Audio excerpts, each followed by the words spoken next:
Ouais, voilà, c'est parti. Donc oui, ce que je disais aujourd'hui, on va voir la notion de tableau, qui est une notion qui rejoint la notion de variable, qui va nous permettre de stocker dans un même symbole finalement, ou de référencer via un même symbole une série d'objets. Donc on va commencer relativement simple. On va d'abord utiliser de manière un petit peu formelle ces tableaux à travers un exemple très très simple, presque pas graphique, j'allais dire.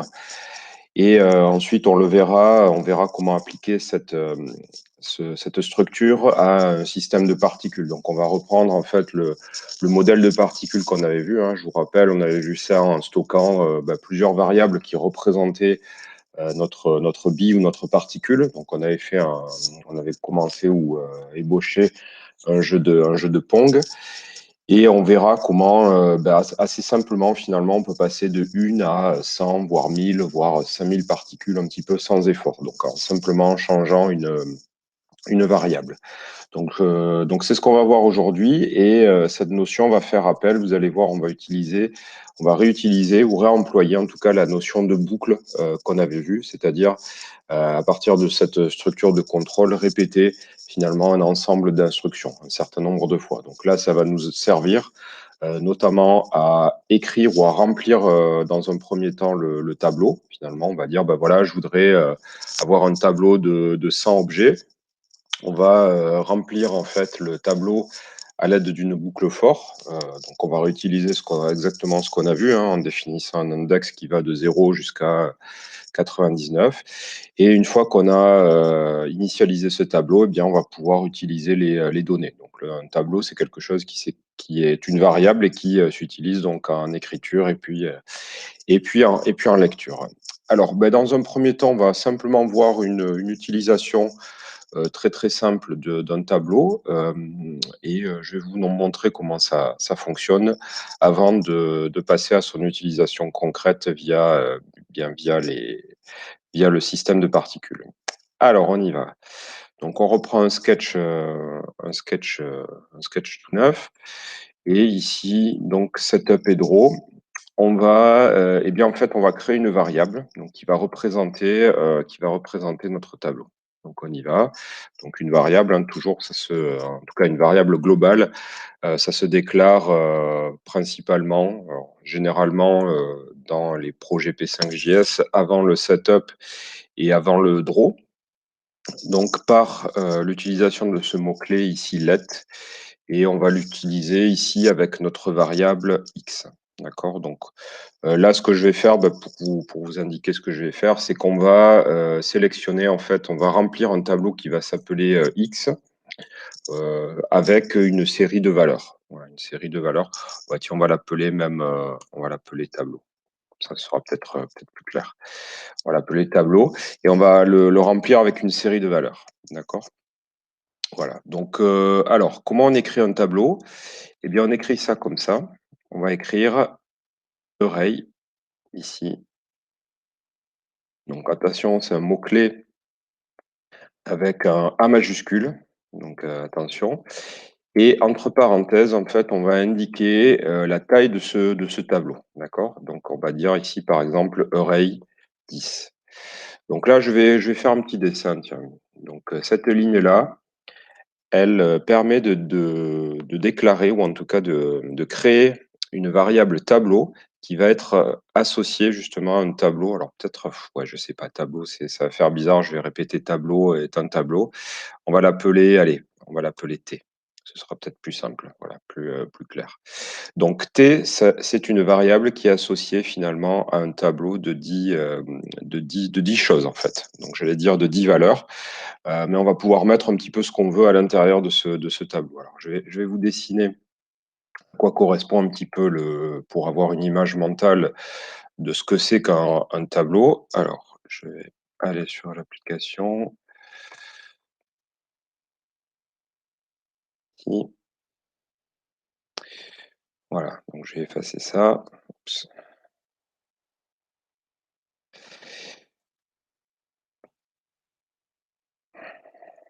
Voilà. Donc un tableau, alors quelle forme ça va prendre en mémoire? Donc j'utilise toujours l'analogie avec un tableau Excel, donc ça vaut ce que ça vaut, mais je pense que c'est une bonne représentation mentale. Donc quand vous créez un tableau, et bien, en fait, vous allez créer vraiment une série de cases qui vont être, donc associées à votre variable. Alors, si je vais dessiner ça, donc on imagine ici, hop, mon tableau.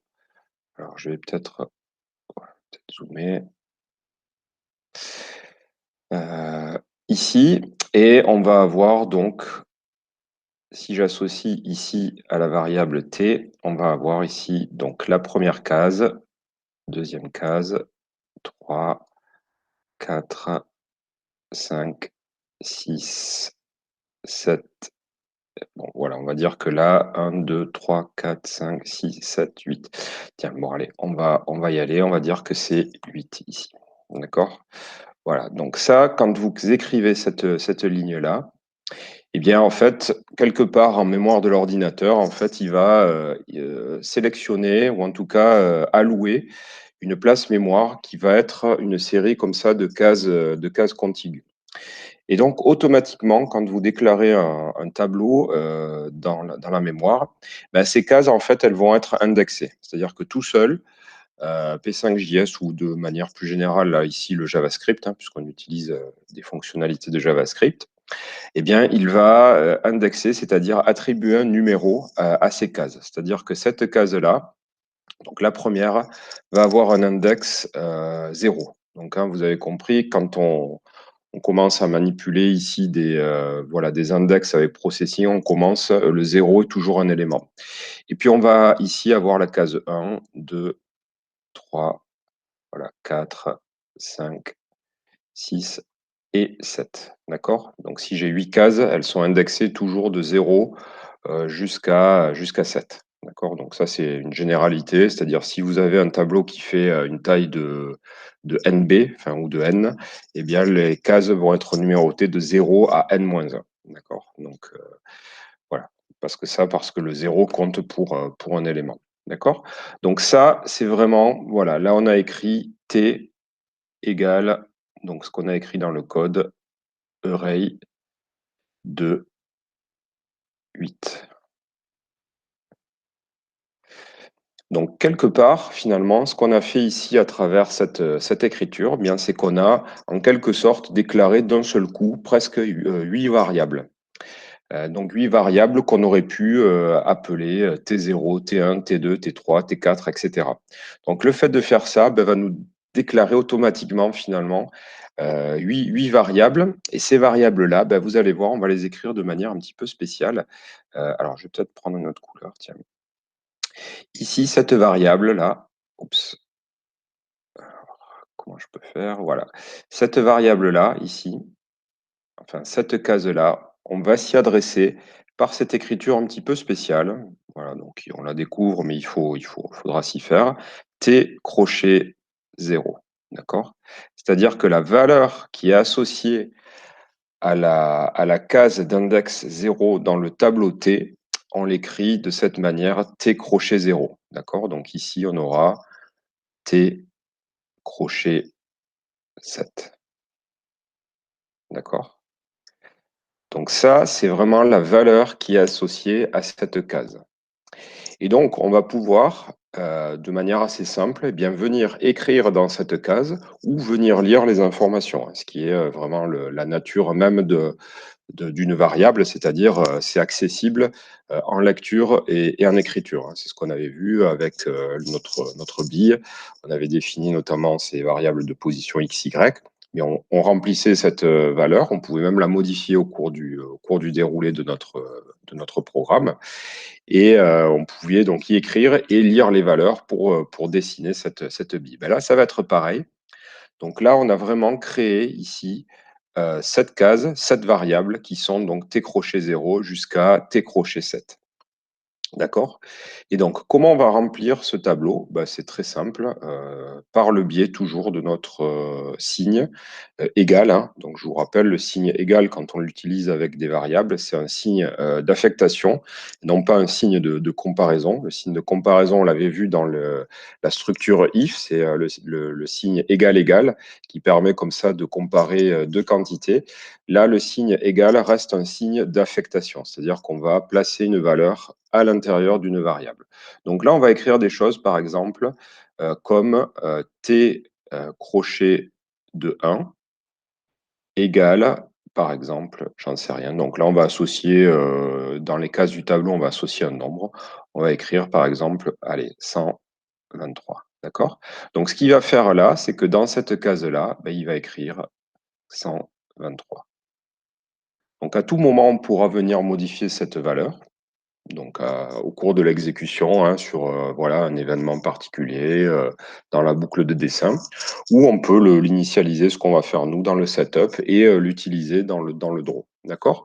Donc ce qu'on va faire, et vous voyez que l'intérêt finalement d'avoir ces tableaux, eh bien, c'est qu'on gère d'un coup, à travers un seul symbole, une série de variables. Donc vraiment pensez comme si vous étiez dans un fichier Excel avec ici 8 colonnes, et vous avez votre ligne qui s'appelle T, et vous accédez donc voilà, par cette écriture.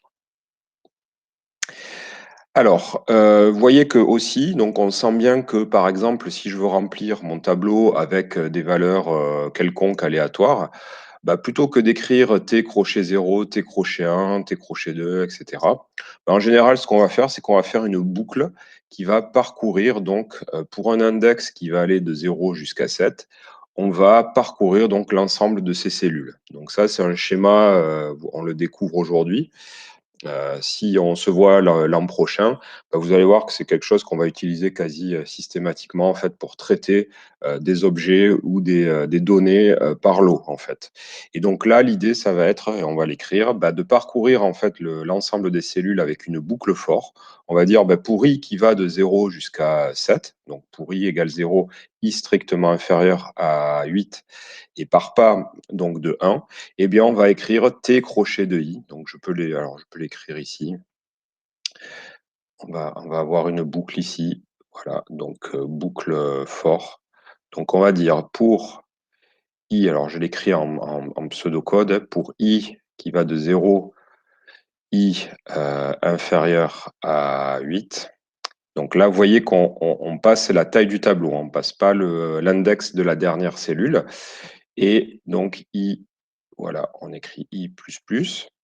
Eh bien, on va écrire des choses comme T crochet de I égale donc une quantité. D'accord? Donc ça, c'est ce qu'on appelle le remplissage d'un tableau. Donc le fait d'avoir déclaré ici un tableau, eh bien pour l'instant, les valeurs ici sont non définies. D'accord? C'est-à-dire qu'à l'intérieur, si vous essayez d'accéder à T crochet de, je sais pas, de 4 par exemple, eh bien le JavaScript va vous retourner ce qu'on appelle une valeur indéfinie. D'accord? C'est-à-dire voilà, une valeur qui est un petit peu particulière dans ce langage-là, mais qu'on ne pourra pas vraiment utiliser. D'accord? On ne pourra pas l'utiliser pour des signes. Donc là, ce que je vous propose, c'est qu'on va utiliser ça. Et puis, ben, on va remplir notre tableau donc en écriture, et ensuite, dans la boucle de dessin, on va l'utiliser en lecture pour venir piocher donc les valeurs. D'accord? Allez, on y va. Voilà. Donc, on se met ici. Et dans notre. Donc, ça, on a déclaré notre tableau. La déclaration du tableau T. Et ici, ben, on va écrire une boucle. Donc là, ça nous permet aussi de revoir cette structure de boucle qui est fondamentale. Donc on y va. Donc for des parenthèses. Donc il y a toujours trois blocs à l'intérieur des parenthèses. Donc la phase, ce qu'on appelle la phase d'initialisation de la boucle. Donc let i égale 0, on crée une variable temporaire, locale, qui n'existe qu'à l'intérieur donc, de la boucle, des accolades qui vont être délimitées par cette boucle. Donc phase d'initialisation i pour index égale 0, i strictement inférieur à 8, et on parcourt donc cette boucle par pas de 1.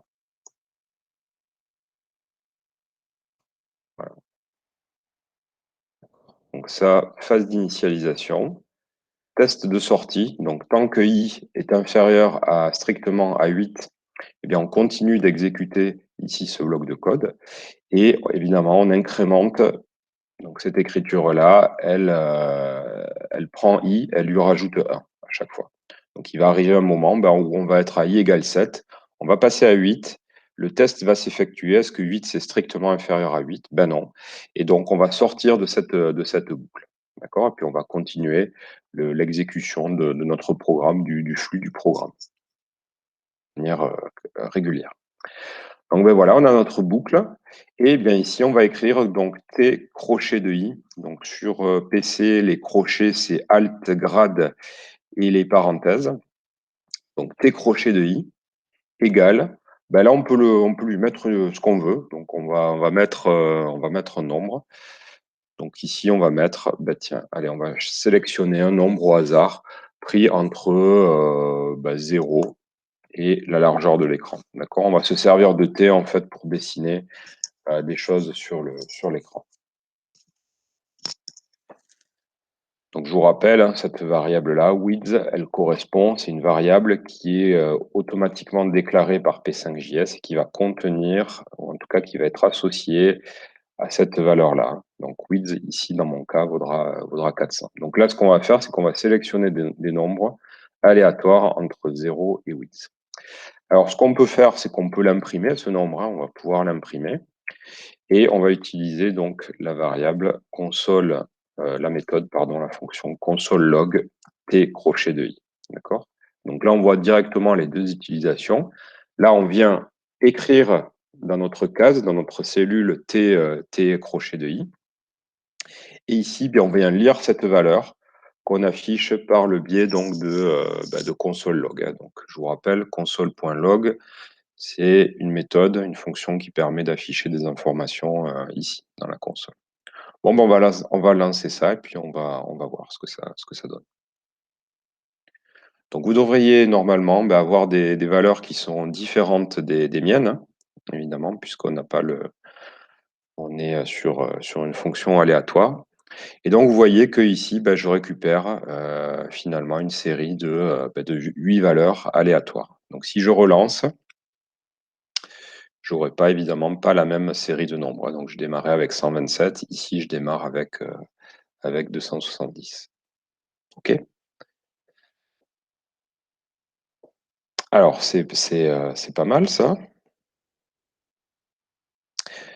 Donc, on va améliorer un petit peu notre. Alors, on va utiliser, tiens, avant d'améliorer, on va utiliser ces valeurs dans la boucle de dessin. D'accord? Donc, ce qu'on va faire, c'est qu'on va utiliser ces valeurs et puis on va dessiner qu'est-ce qu'on pourrait dessiner?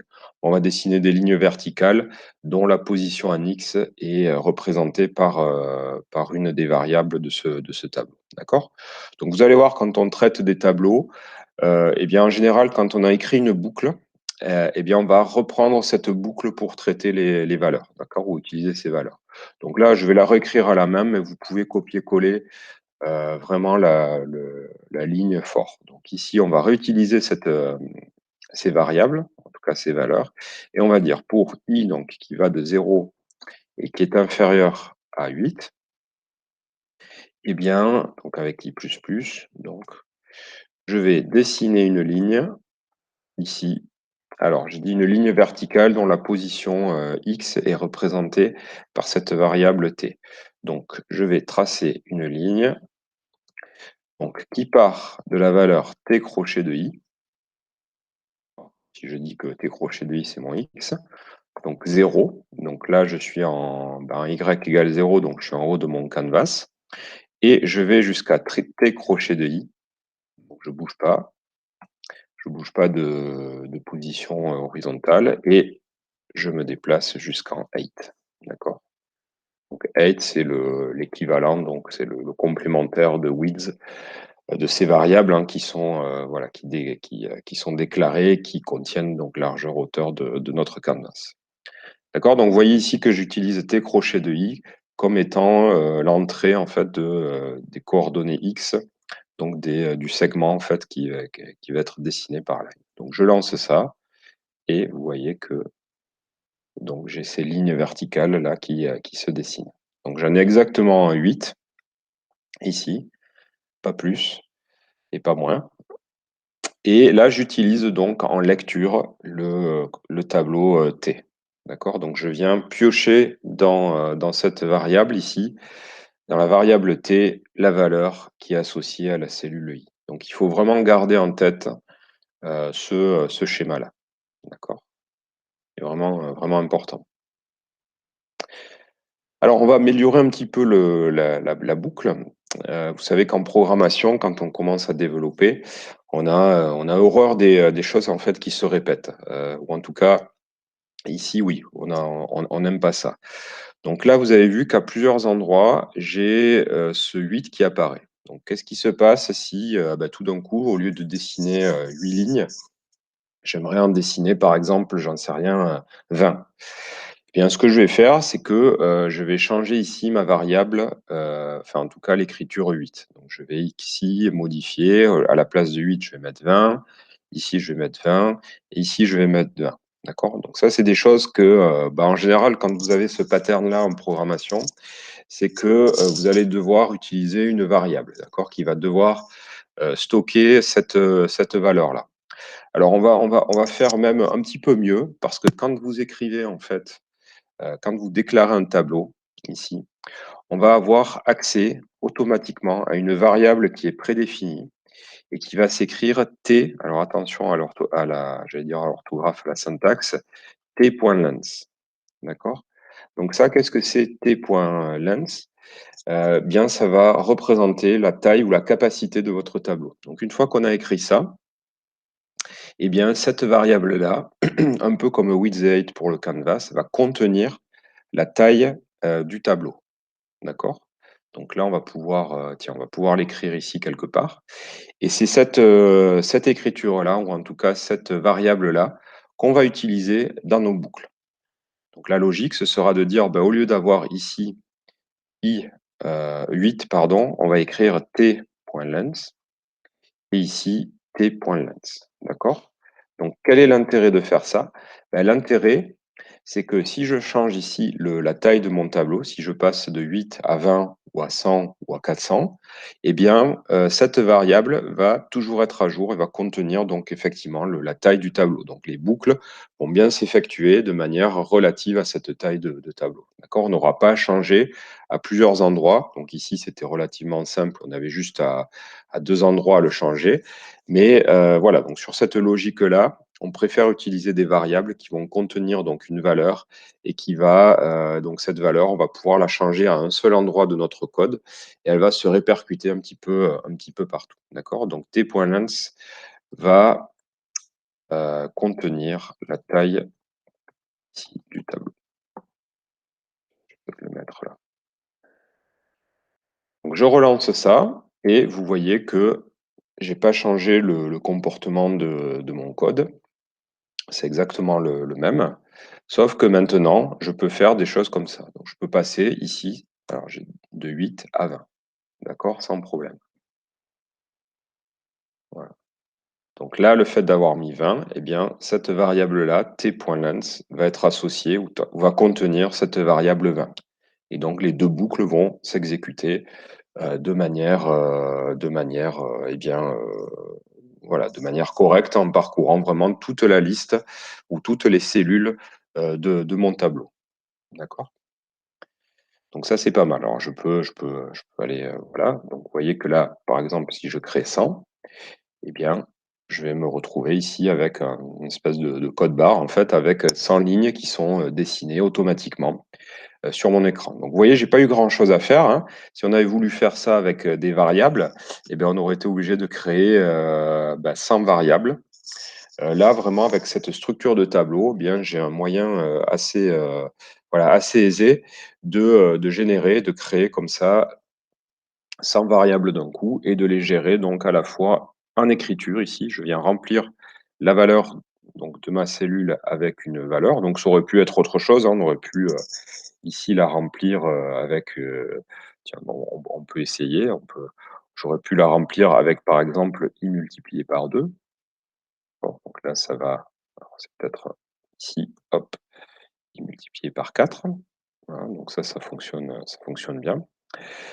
Donc là, je suis en écriture et ici, donc je suis donc ici et puis ici, je suis en lecture. Donc je viens piocher donc la valeur qui est inscrite à l'intérieur de cette cellule. OK? Donc ça, c'est pas mal. Tiens, je vais laisser random ici. Donc ça, c'est cette notion de tableau. Et cette notion de tableau, eh bien, on va l'utiliser, on va l'appliquer maintenant à un système de particules. Donc vous allez voir, ce qu'on va faire, la stratégie, ça va être pour gérer n particules, donc 100, 200, 300, bah, ce qu'on va faire, c'est qu'on va déjà déclarer une variable, en fait, qui va nous servir, en fait, à créer le tableau. Alors, je sais même pas, tu vois, non, on va pas forcément, non, pas forcément créer une variable. Et ce qu'on va faire, c'est qu'on va créer donc 4 tableaux. On va créer un tableau qui va contenir la position x de toutes nos particules, la position y, un autre tableau pour les vitesses Vx et pour les vitesses Vy, hein. Donc ça, on va revoir un petit peu ce modèle. Donc on va gérer un ensemble de particules avec 4 tableaux et chacun des tableaux va être responsable en fait de stocker des informations de position et de vitesse de notre particule. D'accord? Je vais peut-être dessiner ici. Donc l'idée pour gérer un système de particules, ça va être, eh bien, on va se créer ici donc un tableau, je vais peut-être le dessiner en noir. Hop, on va dessiner. Donc on va prendre un premier tableau X ici, un second tableau Y, un troisième tableau V de Y, V de X, pardon, qui sera associé à la vitesse en X, et un tableau V de Y. D'accord? Donc ici, on va avoir notre tableau X qui va décrire la position horizontale d'une particule, Y, position verticale, donc V, hop, ici, de X, et hop, V de Y. D'accord? Donc ici, on va avoir, alors pareil, je vais dessiner, pour pas dessiner 10 000 traits, 3, 4, 5, 6, 7. 1, 2, 3, 4, 5, 6, 7. D'accord? Donc on va créer des tableaux qui vont avoir la même taille, évidemment. Ça paraît assez naturel. Voilà, ici, ici, ici, ici, ici, ici, ici. Et donc ces tableaux, ben, quand on va les créer de manière automatique, ils vont être indexés donc de 0 ici jusqu'à donc 6. D'accord? Si j'ai cette cellule. OK? Et donc, pour une particule, ici, si je symbolise par I, eh bien vous voyez que ici, dans mon tableau, on va dire que, voilà, ici, une particule, ben, elle va être décrite par cet ensemble finalement de variables. Donc une particule, finalement, elle va avoir les coordonnées x crochet i, elle va avoir y crochet i, vx crochet i et vy crochet i. D'accord? Donc là, on va avoir des valeurs et si on regarde une colonne de ce tableau, ça va correspondre à la description donc d'une de nos particules. D'accord? Donc pareil ici. Donc c'est ce qu'on va faire. En fait, on va créer donc 4 tableaux en en-tête de notre programme. Ces variables-là, vous allez voir, on va les remplir avec des valeurs un petit peu spéciales. Donc vous allez voir, la phase d'initialisation va être importante pour le comportement de notre système de particules. Et ensuite, on va les faire évoluer comme on les a fait évoluer, donc c'est-à-dire en faisant varier finalement la position en fonction de la vitesse. D'accord? Donc on va prendre la variable x, lui rajouter vx pour faire évoluer notre particule. OK. Bon, on va y aller, on va écrire ça. Donc je vais sauver ça, tiens. Je vais sauver ça. 2021, c'est le cours numéro 9 et intro, on va l'appeler intro tableau. Je vais le rajouter, voilà, je vais l'ajouter à la collection. Voilà, je vous le passe, tiens, sur le chat si vous voulez regarder. Voilà, donc là, on va réouvrir un autre sketch et puis on va commencer à travailler sur notre système de particules. Donc, on va revoir pas mal de notions, hein. Donc, vous voyez, on revoit cette notion de variable, là, qui est appliquée au cas des tableaux. Et on revoit ces notions de boucle, donc qui sont présentes dès qu'on manipule des tableaux. Eh bien, forcément, on a envie de parcourir l'ensemble des cellules pour les traiter. Donc là, c'est exactement ce qu'on va faire. On va écrire plusieurs boucles. Donc en général, on a la boucle d'initialisation, hein, et la boucle qui consomme ou qui utilise ces valeurs. Allez, je vais ouvrir un nouveau sketch. Donc on est ici. Voilà, donc je vais peut-être me mettre en canvas. Allez, on va se mettre en canvas 500 par 500. Et donc, ici, tiens, dans un premier temps, on va simplement créer les tableaux X et Y, d'accord? Donc, c'est ce qu'on va faire ici. On va créer les tableaux X et Y. Donc, on y va. On va dire let X égale, donc l'écriture qu'on a vue tout à l'heure, égale array. Et on va gérer au début, on va dire, allez, on va gérer 10 particules. On va faire pareil pour Y. On va dire let Y égale array 10. Et donc là, première alerte, vous voyez que, enfin première alerte, en tout cas, quelque chose, vous voyez que 10 apparaît ici deux fois. Donc là, plutôt que de le mettre deux fois, ce qu'on va faire, c'est qu'on va créer plutôt une variable, on va appeler NB, et qui va être associée à la valeur 10, d'accord? Et donc c'est cette valeur-là, cette variable-là, qu'on va utiliser pour la création de notre tableau. C'est ce que je disais tout à l'heure. Ici, on va voilà, placer NB ici. D'accord? Donc, ce qui fait que quand je changerai la valeur ici, si je mets, j'en sais rien, 1000, eh bien, la capacité des tableaux va être changée de manière synchronisée avec cette valeur. D'accord? Pour l'instant, je remets la valeur 10. Donc, ce qui ne nous empêchera pas après d'utiliser quand même la variable qu'on a vue, hein, c'est-à-dire x.length et y.length. Donc, ça, c'est complètement défini. Mais on pourra utiliser aussi NB, d'accord? On va utiliser NB qui nous servira indépendamment pour traiter X ou la taille du tableau. Enfin, c'est équivalent en tout cas. Ok, donc une fois qu'on a fait ça, donc très bien, je vérifie, tiens, ça ne coûte rien de vérifier que tout va bien, qu'il n'y a pas d'erreur de syntaxe. Eh bien, ce que je vais faire, c'est que je vais, comme tout à l'heure, je vais commencer à remplir mon tableau, d'accord? Ou mes tableaux. Donc on y va, on va écrire la boucle for. Donc pour I qui part de 0 et qui est inférieur. Alors là, qu'est-ce qu'on pourrait mettre comme valeur? Soit on peut prendre NB, soit on peut prendre la taille des tableaux x.length ou y.length. Donc c'est un petit peu pareil. Donc on va prendre NB parce que eh bien, à l'intérieur de du bloc de code donc, qui est contrôlé par la boucle for, en fait, on va s'adresser à la fois à x et à y. Donc ça ferait bizarre ici, donc on pourrait écrire ça. Donc ça, c'est complètement valide. Mais on va traiter à la fois x et y. Donc là, on va préférer écrire voilà, NB qui est commun en fait donc à x et à y. Voilà. Là, c'est vraiment pour une esthétique d'écriture. Et on aurait pu récupérer, comme on l'a fait précédemment pour notre tableau T, on aurait pu récupérer donc le x.length ou y.length. D'accord? Là. Voilà. Bon, là, c'est vraiment des pures considérations d'écriture et d'esthétique d'écriture. Alors, voilà, qu'est-ce qu'on va faire ici? On va remplir tiens, notre tableau. X, crochet I. On va l'initialiser comme on a fait tout à l'heure. On va dire ça va être un choix aléatoire donc, entre 0 et la largeur de notre écran, enfin de notre canvas plutôt. Et pareil ici, X, crochet I. On va le sélectionner de manière aléatoire entre 0 et la hauteur.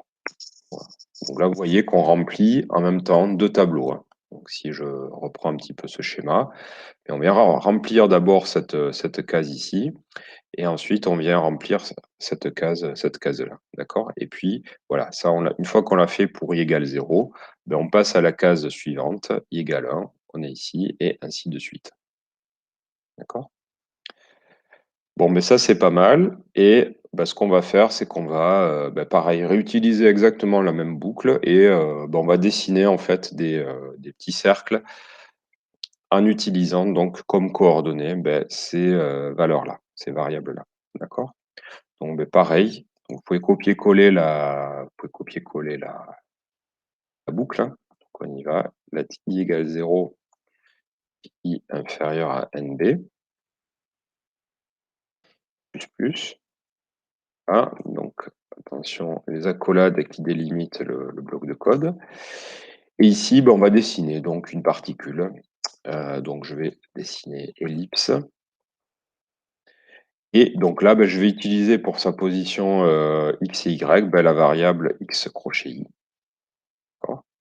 Y crochet i. Et on va lui donner, alors tiens, plutôt que d'utiliser ellipse, je vais utiliser la fonction circle plutôt, avec, on va mettre ici 5. Donc là, il va parcourir donc l'ensemble. Donc là, on va avoir un index qui va aller de 0 jusqu'à nb, donc qui va prendre les valeurs de 0 à 9 pour nous. Et on va donc regarder les cellules x0, y0 et les utiliser donc en mode lecture pour dessiner donc des particules. Donc là, on devrait se retrouver, vous voyez, avec des particules ici, qui sont distribuées donc aléatoirement sur l'écran. Donc là, j'en ai mis 10. Mais, donc là, vous avez compris l'intérêt des tableaux. Là, je vais pouvoir changer ici la variable nb et me retrouver ici avec une centaine de particules. D'accord? Voilà, et tiens, on va faire un petit peu de mise en forme. On va avoir des particules allez, qui n'ont pas de contour, donc no stroke, et un remplissage noir. Bon, donc ça, c'est des options de dessin. Et vous voyez que là, la petite remarque, on va dire, de, de code, on aurait pu mettre ça à l'intérieur de la boucle, juste avant le dessin. On préfère en général factoriser, c'est-à-dire que là, tous les cercles vont partager finalement les mêmes options de dessin.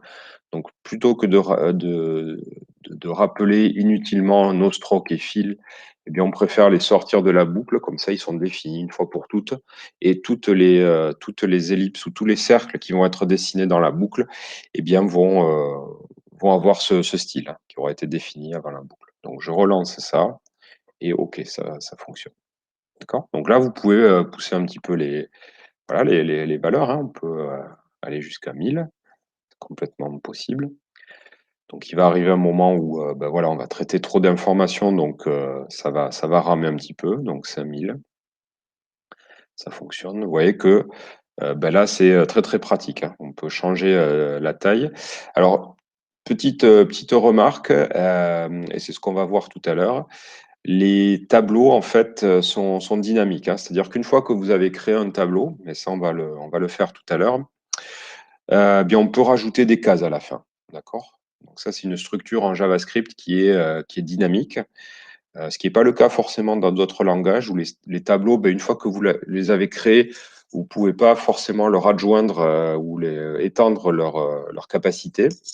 Ce n'est pas le cas en JavaScript, donc on verra tout à l'heure, on rajoutera des particules au clic. D'accord? Donc on verra comment on peut simplement bien venir agrandir finalement la capacité de notre tableau. OK? Bon, pour l'instant, on va faire ça. Bon, je vais repartir sur des quantités un petit peu plus, qui vont nous permettre de voir un petit peu ce qui se passe. OK, donc je me remets 10 dans cette variable nb. Donc maintenant, qu'est-ce qu'on va faire? On va faire pareil, on va faire bouger nos particules. Donc comment on va les faire bouger? Ce qu'on avait vu, c'est que ici, dans la boucle for, enfin non, on ne l'avait pas vu puisqu'on découvre les tableaux, mais vous vous souvenez que, alors je ne sais pas où l'écrire, mais pour mettre à jour une particule, ben on écrivait des choses comme, enfin notre particule, on avait écrit, alors je vais le mettre en commentaire ici, on avait écrit des choses comme x égale x plus vx. Donc ça, vous vous souvenez, cette écriture, qui est un petit peu particulière, elle effectue deux choses. Elle effectue une opération d'abord ici. Elle va rajouter à x la quantité Vx. Donc là, je peux prendre, pour être plus concret, la valeur 5. Donc elle va effectuer cette opération. Donc si x vaut, j'en sais rien, par exemple 100, 100 plus 5, ça va faire 105. Et une fois que cette opération a été faite, on revient placer cette nouvelle valeur à l'intérieur de la variable x. D'accord? Donc, quand on a des écritures comme ça, x égale ou quelque chose plus une valeur, eh bien, on a toujours cette opération, hein, deux opérations qui s'effectuent. D'abord, l'opération, le calcul, et ensuite l'assignation à la variable. D'accord? Donc, on vient faire deux opérations. Bon, ben, c'est ce qu'on va faire ici. Nous, on va se déclarer deux tableaux, en fait, qui vont contenir les vitesses en X et les vitesses en Y de nos particules. D'accord? Donc ça, on va le déporter ici dans notre boucle, et puis on viendra écrire des choses comme xi. Donc là, on manipule la variable xi égale xi plus 5. Tiens, ben, d'ailleurs, on peut, on peut l'écrire. On va voir ce que ça fait. D'accord? On peut l'écrire ici. Donc là, qu'est-ce que ça va dire? Qu'est-ce que ça veut dire? Ben, ça veut dire que pour chaque valeur donc, qui est stockée dans la cellule I du tableau X, je vais lui rajouter 5. Donc, ce qu'on va voir assez naturellement, ben, c'est des particules qui vont se déplacer toutes de 5 pixels à chaque fois qu'on effectue le dessin. D'accord? Donc, je peux lancer ça. Et bah, vous voyez que j'ai ces particules-là qui se déplacent. D'accord? Donc si je relance, pour l'instant, on n'a pas mis en place la procédure de test qui fait que nos particules vont rebondir. Mais on va voilà, on va remettre le bloc de code, hein, donc qui contrôlait le test avec un if sur les dimensions donc, de notre canvas. OK. Bon, ben, on a cette écriture-là, vous voyez, qui met à jour chaque cellule donc, de notre tableau X. Bon, ben, on va créer un petit peu de manière symétrique nos, nos tableaux Vx et Vy. Donc, on y va. Vx, on va l'écrire, égale array donc, de NB. Pareil, on consomme la variable NB. Et de manière identique, on y va, V de Y égale array donc de.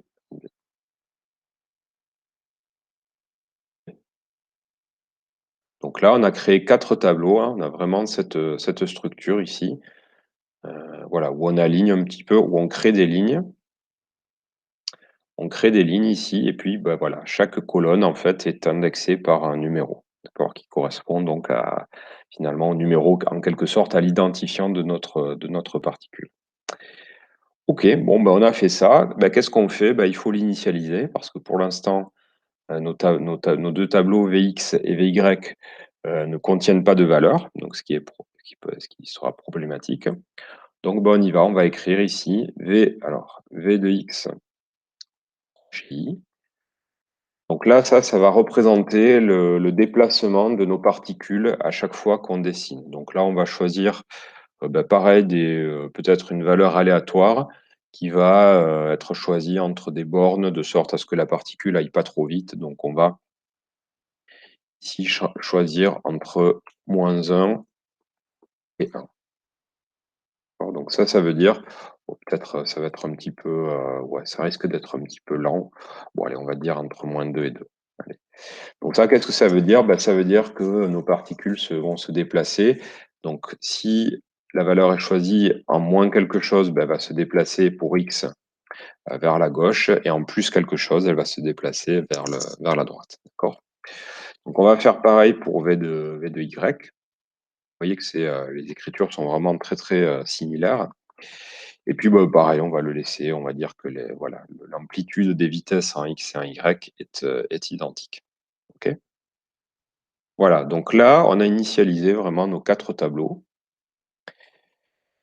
Donc avec la position démarrage qui est aléatoire, donc sur l'espace du canvas, et nos vitesses, bah, pareil, qui sont choisies de manière aléatoire, donc entre -2 et 2 pour chaque composante. Bon, ben maintenant qu'on a choisi ces vitesses, ben, on va les utiliser. Et on va les utiliser donc à l'intérieur de la boucle. Donc on va vraiment réécrire ce qu'on avait écrit, si vous vous souvenez, pour nos particules. Donc ici, ben, xi égale xi, mais on va utiliser plutôt maintenant v chez de i. Ça, on peut essayer, tiens, on peut juste essayer ça. Et donc là, on devrait avoir des particules, ben, certaines qui partent à droite et d'autres qui partent à gauche. D'accord? Vous voyez là, ça fonctionne. Ça fonctionne bien. Donc là, elle se déplace, vous voyez, plus lentement que quand on avait mis la vitesse 5. Pourquoi? Ben parce qu'à chaque fois qu'on passe dans le draw, ben on rajoute, on incrémente la position avec donc la valeur qui est stockée à l'intérieur donc de notre tableau V de X, hein, pour chaque particule, donc numéroté I. Bon, ben on va faire pareil pour la variable Y.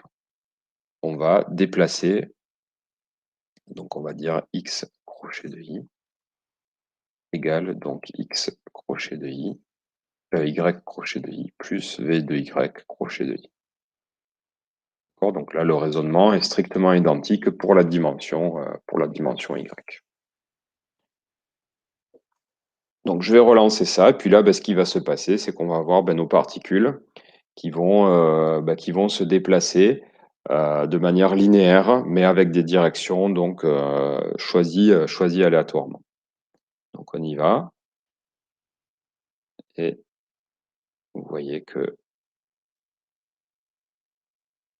à chaque fois, on a des particules donc, qui se déplacent de manière aléatoire sur notre écran, notre canvas.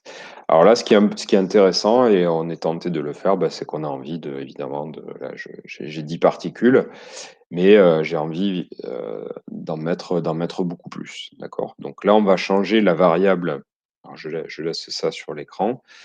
Hop, on va juste changer la variable NB, et je vais passer de 10 à 100. D'accord? Donc je vais multiplier par 10 le nombre d'objets qui va être géré sur notre canvas. Donc on y va, paf. Donc là, vous pouvez essayer des valeurs un petit peu extrêmes, hein. Vous pouvez essayer 1000, vous pouvez essayer 5000. Donc il va arriver un moment, très certainement, où votre canvas va être très lent.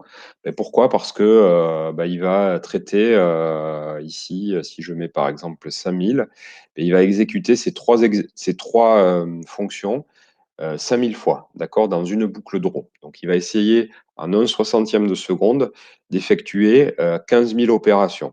D'accord? Donc ça peut être relativement lent, sachant que le JavaScript, voilà, c'est un langage qui est interprété, et donc qui est moins rapide que des langages type C++, qui s'adressent là directement voilà, au microprocesseur ou à la mémoire. Donc là, attention, hein, quand vous mettez ici, alors je vais pouvoir essayer 1000. Donc quand vous mettez un nombre important, je répète, ici ces trois instructions, elles sont voilà, multipliées par le nombre que vous avez placé ici. Donc là, pour moi, ça va, voilà, je sais que je vais exécuter 3000 instructions d'un coup. Et donc, il peut arriver un moment où c'est très lent, d'accord? Parce que chacune des instructions prend un petit peu de temps à exécuter. Donc ça, en général, c'est très, très rapide. Les opérations d'addition, ça va très, très vite. Par contre, ce qui est un petit peu plus lent, c'est ces opérations de dessin, d'accord? Donc à chaque fois, il est obligé pour votre cercle, eh bien, de calculer les pixels qu'il va dessiner sur l'écran. Donc ça, c'est une fonction qui peut être lente, d'accord? Voilà, donc vous pouvez ajuster, essayer de voir un petit peu ce qui fait ramer. Donc là, avec, pour moi, hop, apparemment 1000 particules, ça passe. Donc je vais essayer, tiens, allez, on va essayer avec 10 000. Voilà, vous voyez que 10 000, ça commence un petit peu à saccader. Et les saccades proviennent du fait que dans l'espace, ou en tout cas le temps qui est 1/60e de seconde pour que l'animation soit fluide, il n'y arrive pas. Donc il fait le dessin sur plus de cycles, en tout cas plus de temps. Donc voilà, vous voyez que ça se démêle. Donc on va rester pour l'exemple sur des valeurs. Voilà, je vais rester sur 100 ici. Voilà, donc ça fait un petit peu plus vide. Et alors, ce qui est intéressant avec ces systèmes de particules, donc là, vous voyez que chacune des particules évolue dans cette espèce de, j'allais dire, de chambre à bulles de manière indépendante. Donc, ce qui est intéressant avec ces systèmes de particules, en fait, c'est ce qu'on appelle les conditions initiales. D'accord? C'est-à-dire comment vous allez initialiser les particules. Ici, ce qu'on a fait, c'est qu'on les a dispatchées un petit peu au hasard sur l'écran. Mais ce qui est intéressant, on va créer une espèce de phénomène d'explosion si on initialise ici nos particules au centre de l'écran. D'accord? Donc là, on va remplacer juste pour que je vous montre. Donc vous allez mettre ici en commentaire le random et on va disposer nos particules donc au centre de l'écran. Donc je prends la variable width, je la coupe en deux, je la divise à deux. Et donc, je vais avoir width divisé par 2, height divisé par 2. Donc, toutes nos particules, au démarrage, auront la même position. D'accord? Donc là, vous voyez que on a créé une espèce de feu d'artifice là, qui fait que chaque particule voilà, explose, ou en tout cas part dans la direction qui lui a été définie par ces variables. Bon, c'est pas mal, tiens, je vais mettre 500.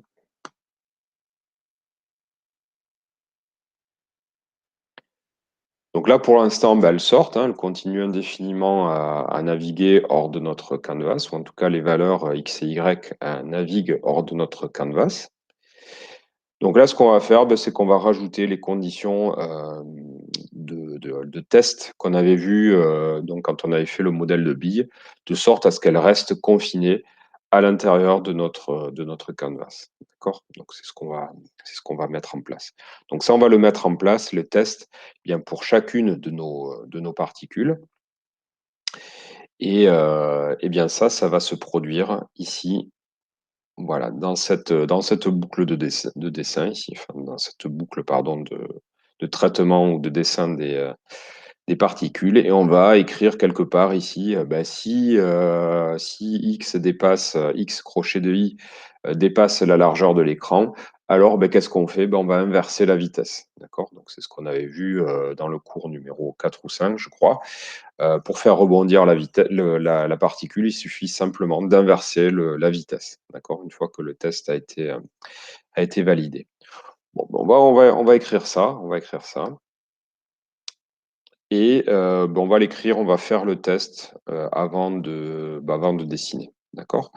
Donc vous positionnez ici, on va se positionner ici, et on va dire, on va réécrire la même chose, la même logique, mais sauf que là maintenant on raisonne vraiment pour une particule numéro i, et donc avec ces variables associées. Donc on va dire, si x crochet de i est supérieur ou égal à la largeur, donc ça veut dire que les particules sont arrivées, en tout cas le centre des particules a dépassé ou est arrivé à la largeur de l'écran. Et bien qu'est-ce qu'on fait? Eh bien on inverse la vitesse en x. D'accord? Donc c'est ce qu'on va faire. On va écrire donc v crochet de x égale moins v crochet de x. Vx crochet i, pardon. D'accord, donc ça, je vous rappelle, quand on a des écritures, quelque chose égale quelque chose plus ou moins une valeur. Donc ici, on prend moins la valeur de v de x et on le remet dans v de x.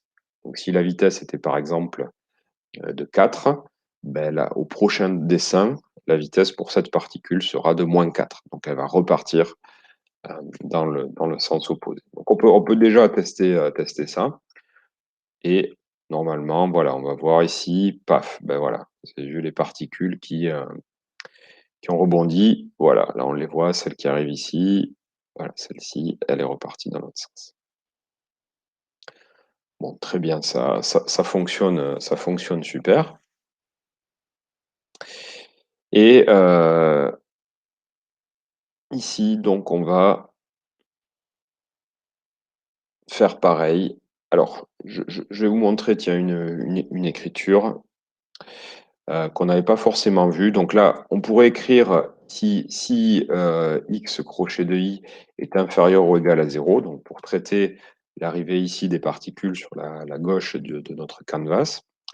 Donc, alors, je ne sais plus si je vous l'avais montré, mais on va écrire ici une condition qui va faire appel en fait à deux conditions séparées et reliées par un ou logique. Donc là, on va écrire si x donc, dépasse la largeur de l'écran, OK, on est ici, ou si x est inférieur à 0, donc ça, on sera à droite de l'écran, eh bien on effectue cette opération. D'accord? Donc il y a deux cas où on inverse la vitesse. Soit la particule dépasse sur la droite, donc dans cette condition-là, ou soit la particule dépasse ici cette bordure, donc inférieure pour la position à 0. D'accord? Donc ça, on peut condenser l'écriture en écrivant donc ici la condition ou. Alors, sur PC, c'est Alt grade 6. Donc je vous le copie-colle, tiens, si vous voulez le prendre. Donc là, on va écrire ou x crochet de i est inférieur ou égal à 0. D'accord? Donc ça, ici, je vous l'écris, condition ou x crochet de i, ou la particule i dépasse ça,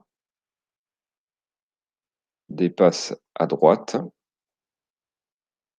ou, donc ça, c'est vraiment ce symbole-là, la particule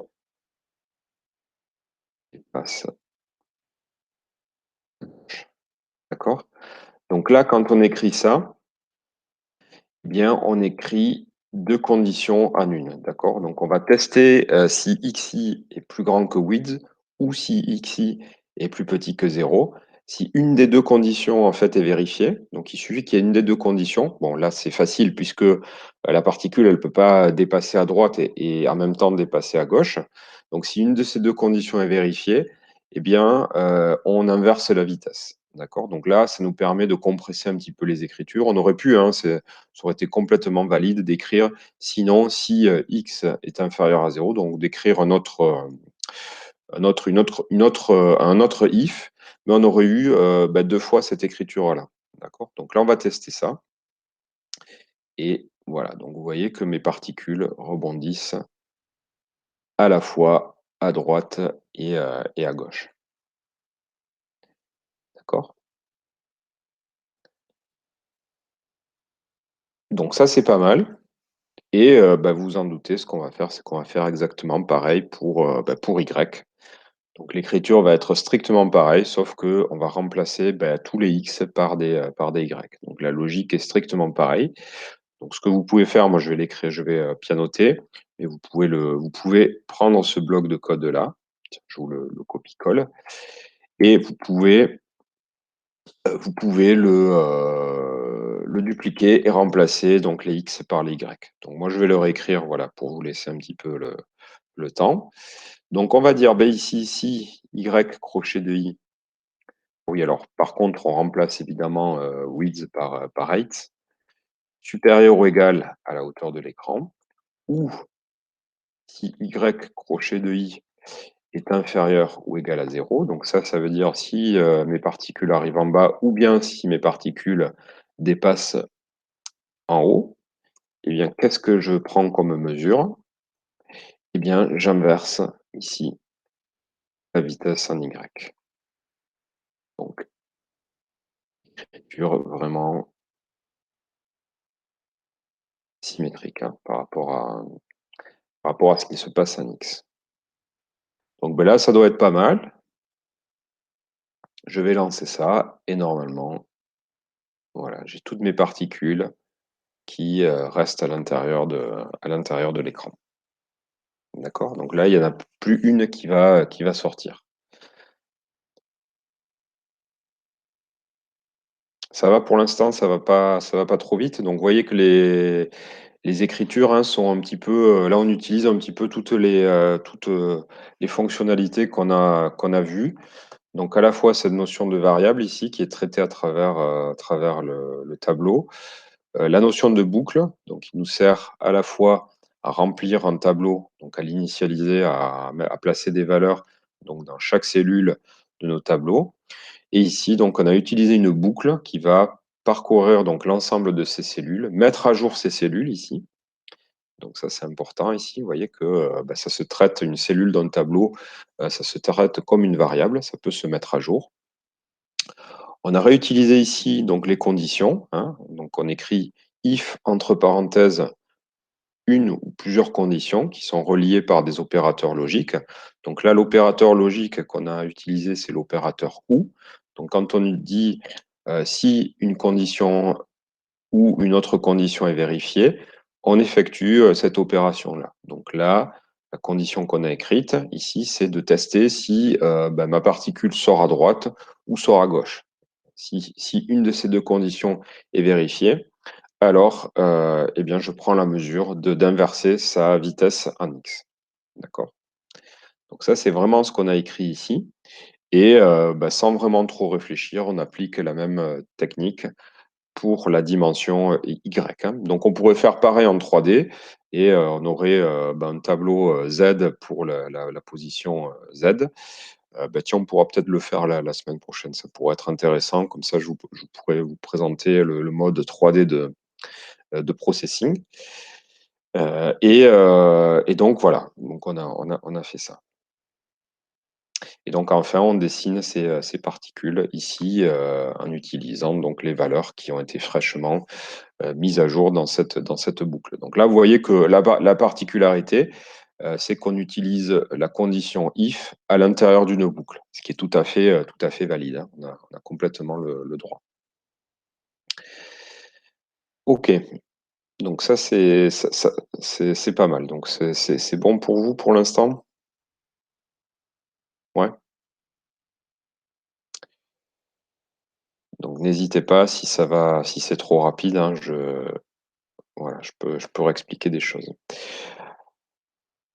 Alors, ce qu'on va faire maintenant, c'est que je vais vous montrer comment bien rajouter de manière dynamique des éléments à l'intérieur de ce tableau. Hein. Donc le tableau, la structure de tableau en JavaScript, c'est une structure qui est modulaire, enfin, en tout cas qui est extensible.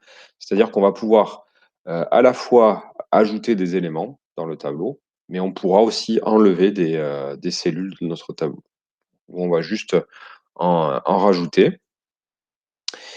Et donc l'idée là, c'est vraiment plutôt que de créer les particules au démarrage, l'idée va être d'avoir un sketch un petit peu plus dynamique. Donc, on va implémenter le mouse pressed et à chaque fois qu'on va cliquer sur la souris sur le canvas, et on va émettre une particule à la position de la souris. D'accord? Donc, c'est ce qu'on va faire. Et donc là, tiens, on va initialiser notre tableau. D'accord? Donc, 1, voilà, une particule, et même 0, donc 0. Voilà, 0, ça fonctionne toujours, hein, pas de problème. Donc on crée un tableau à 0 cellule. Alors c'est bizarre, mais voilà. Donc il déclare simplement 0 cellule. Ça veut dire que vous n'avez pas de cellules en fait qui ont été attribuées ici. Et donc ça c'est complètement plausible, mais Processing va savoir, en tout cas le JavaScript va savoir que à ces variables-là, il s'attend en fait à ce que vous rajoutiez des cellules dynamiquement. Donc c'est ce qu'on va faire nous ici. Et eh bien, on va hop, donc ça, évidemment, ça sert plus. Alors bon, allez, pour l'exemple, on va quand même laisser 5 particules. Et ce qu'on va faire, c'est qu'on va implémenter donc la fonction, le gestionnaire mousePressed, qui, je vous rappelle, est exécuté lorsque l'utilisateur va cliquer sur le canvas. D'accord? Donc c'est un bloc de code qui n'est exécuté qu'au moment de l'événement mousePressed. Allez, on y va.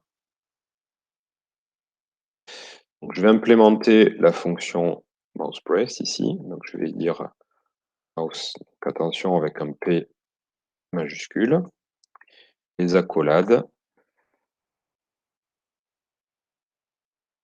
Et donc là, ce que je vais faire, bah, c'est que je vais rajouter donc, des particules dans le tableau. Donc qu'est-ce que ça veut dire rajouter une particule? Bah, ça va vouloir dire, rajouter donc des éléments, dans notre tableau. Donc là, on va utiliser une fonction qui est définie, sur les variables x et y et même Vx, Vy et qui s'appelle, push.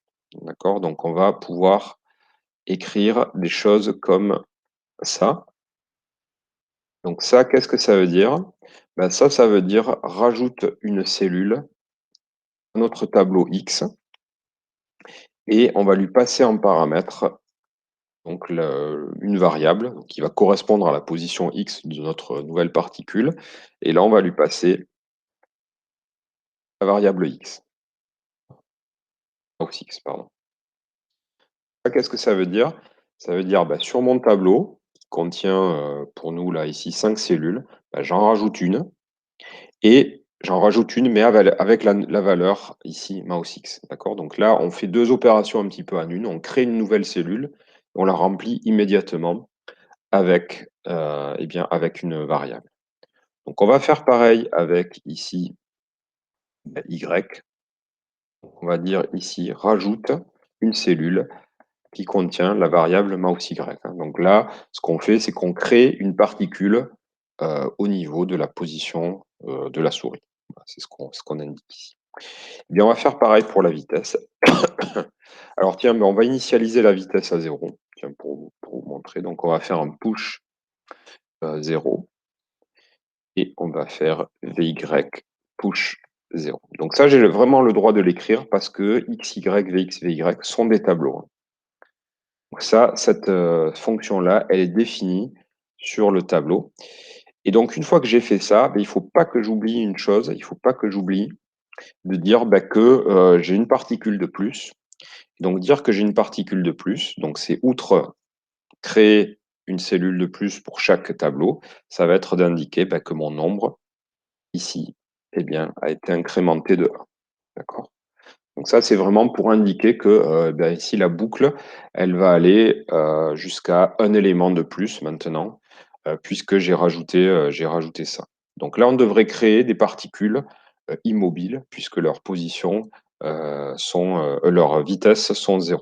D'accord? Donc là, si je crée, bah, vous voyez que dynamiquement, je crée ici des particules, immobiles.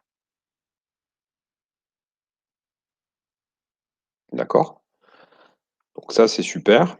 Donc ça s'est fait par cette méthode push, hein. Donc push, ça va rajouter vraiment ici. Donc si mon tableau est déjà comme ça, ben push, hop, ça prend le tableau, ça lui rajoute une cellule et immédiatement, ça met une valeur à l'intérieur. D'accord? Donc la valeur que vous passez en paramètre de la fonction push. D'accord? Voilà. Donc là, tac, et on rajoute une cellule. Donc là, il ne faut pas oublier de, voilà, de mettre à jour notre variable NB. OK? Donc ça, vous voyez que ça s'exécute à chaque fois que donc j'appuie sur la souris. Donc ce qu'on va faire là, bah, c'est que pareil, on va initialiser plutôt que de passer 0 pour Vx et pour Vy, bah, on va initialiser, ces nouvelles valeurs, ou en tout cas ces nouvelles cellules, avec des valeurs qui sont choisies, aléatoirement. Donc ça, comment on va faire ça? Ben, on va écrire push ici de random -2, 2 et pareil sur Vy. Alors ce que je vous indiquais tout à l'heure, c'est qu'on a horreur de répéter, les choses. Donc vous voyez que ce random -2, 2, en tout cas les valeurs -2 et 2, eh bien je les ai, stockées, enfin en tout cas je les ai écrites ici, dans le setup. Donc ce qu'on va faire, c'est qu'on va plutôt préférer ici, mettre des variables. Donc on va se définir simplement une variable qu'on va appeler, Vmax par exemple. Et au lieu d'écrire -2, 2, ben, on va écrire -Vmax et Vmax. Et comme ça, ici, on pourra utiliser l'écriture random -Vmax, Vmax, d'accord? Et donc, si nous prend l'envie de changer l'amplitude de ces vitesses, eh bien, on pourra le faire simplement en changeant donc cette variable, d'accord? Donc, c'est ce qu'on va faire. On va écrire ici let, donc Vmax égale, bon, nous, on a pris 2, et on va considérer que voilà, nos particules, bien l'amplitude de la vitesse, ce sera la même sur x et sur y. Donc partout où j'ai 2 pour la vitesse, donc ici, eh bien, je vais écrire Vmax, ok, Vmax, donc ça j'ai le droit de l'écrire, moins Vmax et Vmax. Ok. Donc là, je vérifie que je n'ai pas changé le comportement, j'ai simplement factorisé un petit peu les écritures, et bah, ça fonctionne toujours pareil. Ok. Donc, hein, je répète l'opération. Ici, j'avais random de moins de 2, pareil ici. Et donc, comme je génère des particules sur le mouse pressed, j'avais pas envie de réécrire v de x push random moins de 2, mais j'ai envie d'écrire, voilà, random de moins Vmax, Vmax, de sorte à ce que s'il me prend l'envie ici de changer cette valeur-là, bah, elle va se répercuter partout dans mon code. D'accord? Donc, j'aurais pas, voilà, j'aurais pas à les modifier à la main eh bien, les valeurs partout où elles apparaissent dans le code. Donc là, le fait de placer ces valeurs dans des variables me permet vraiment me permet ça. Bon, ben on va revenir ici dans le mouse pressed. Et ici, bien, on va écrire, voilà, on va écrire ben, random moins Vmax, Vmax. Et ben là, je peux copier-coller ça pour Vy dans random de moins Vmax. Donc encore une fois, si je change Vmax en en-tête de mon fichier, donc la valeur de la variable, eh bien partout, donc à l'initialisation dans le setup, va être pris en compte cette variable et au moment du mouse press. D'accord? Donc j'aurais pas à changer cette valeur qui était 2 partout dans le code. Donc là, ben, je vais tester. Et donc là, maintenant, je devrais émettre des particules donc, qui partent dans toutes les directions. D'accord. Donc ça fonctionne, vous voyez. Ça fonctionne bien. Alors, ce que je pourrais faire aussi, c'est que je pourrais placer ça.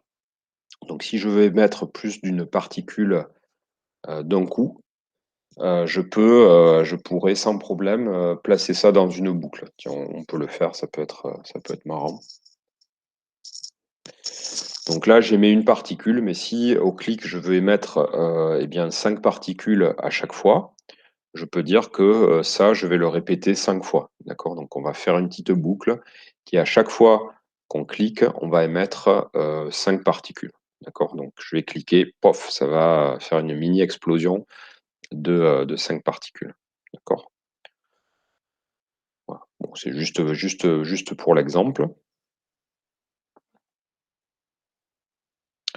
Donc on va pouvoir le faire.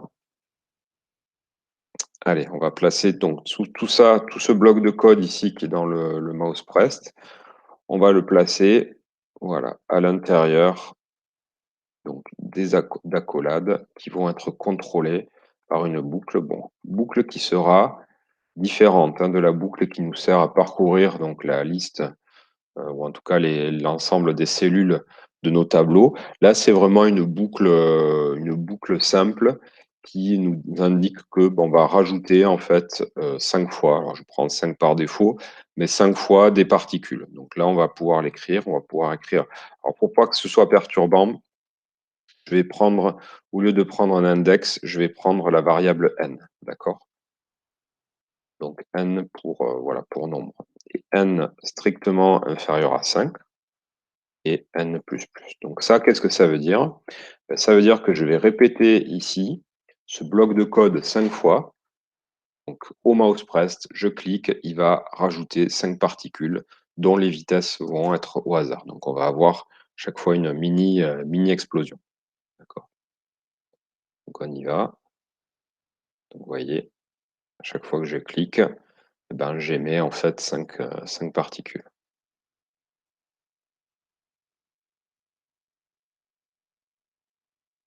Alors on pourrait imprimer hein, le nombre de particules.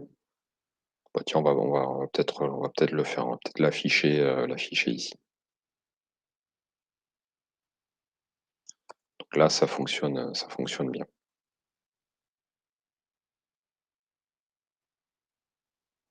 Donc là, la nature de la boucle est un petit peu différente. Elle sert vraiment non pas à parcourir nos cellules de manière séquentielle de notre tableau, elle sert bien vraiment à répéter ce bloc de code qui va rajouter donc des cellules à chacun de nos tableaux XY, VX et VY, d'accord, en incrémentant, euh, en n'oubliant pas d'incrémenter le nombre de particules.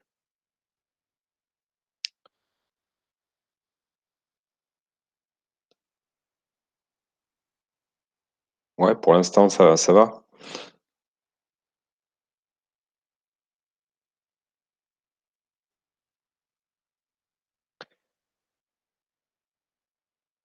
Ouais, super. Me dit, tiens, ça va trop vite. Là, il y a vraiment, là, on compile un petit peu vraiment tout ce qu'on a vu là jusqu'à maintenant, hein. Les événements, les variables, les ifs, les boucles, il y a vraiment absolument tout. Et d'ailleurs, petite parenthèse au passage, hein, là, on a quasiment vu, je dirais, toutes les notions fondamentales. C'est-à-dire que si vous maîtrisez ces notions-là, et ben voilà, vous avez déjà, je dirais, un bon bagage pour comprendre vraiment la structure de programme.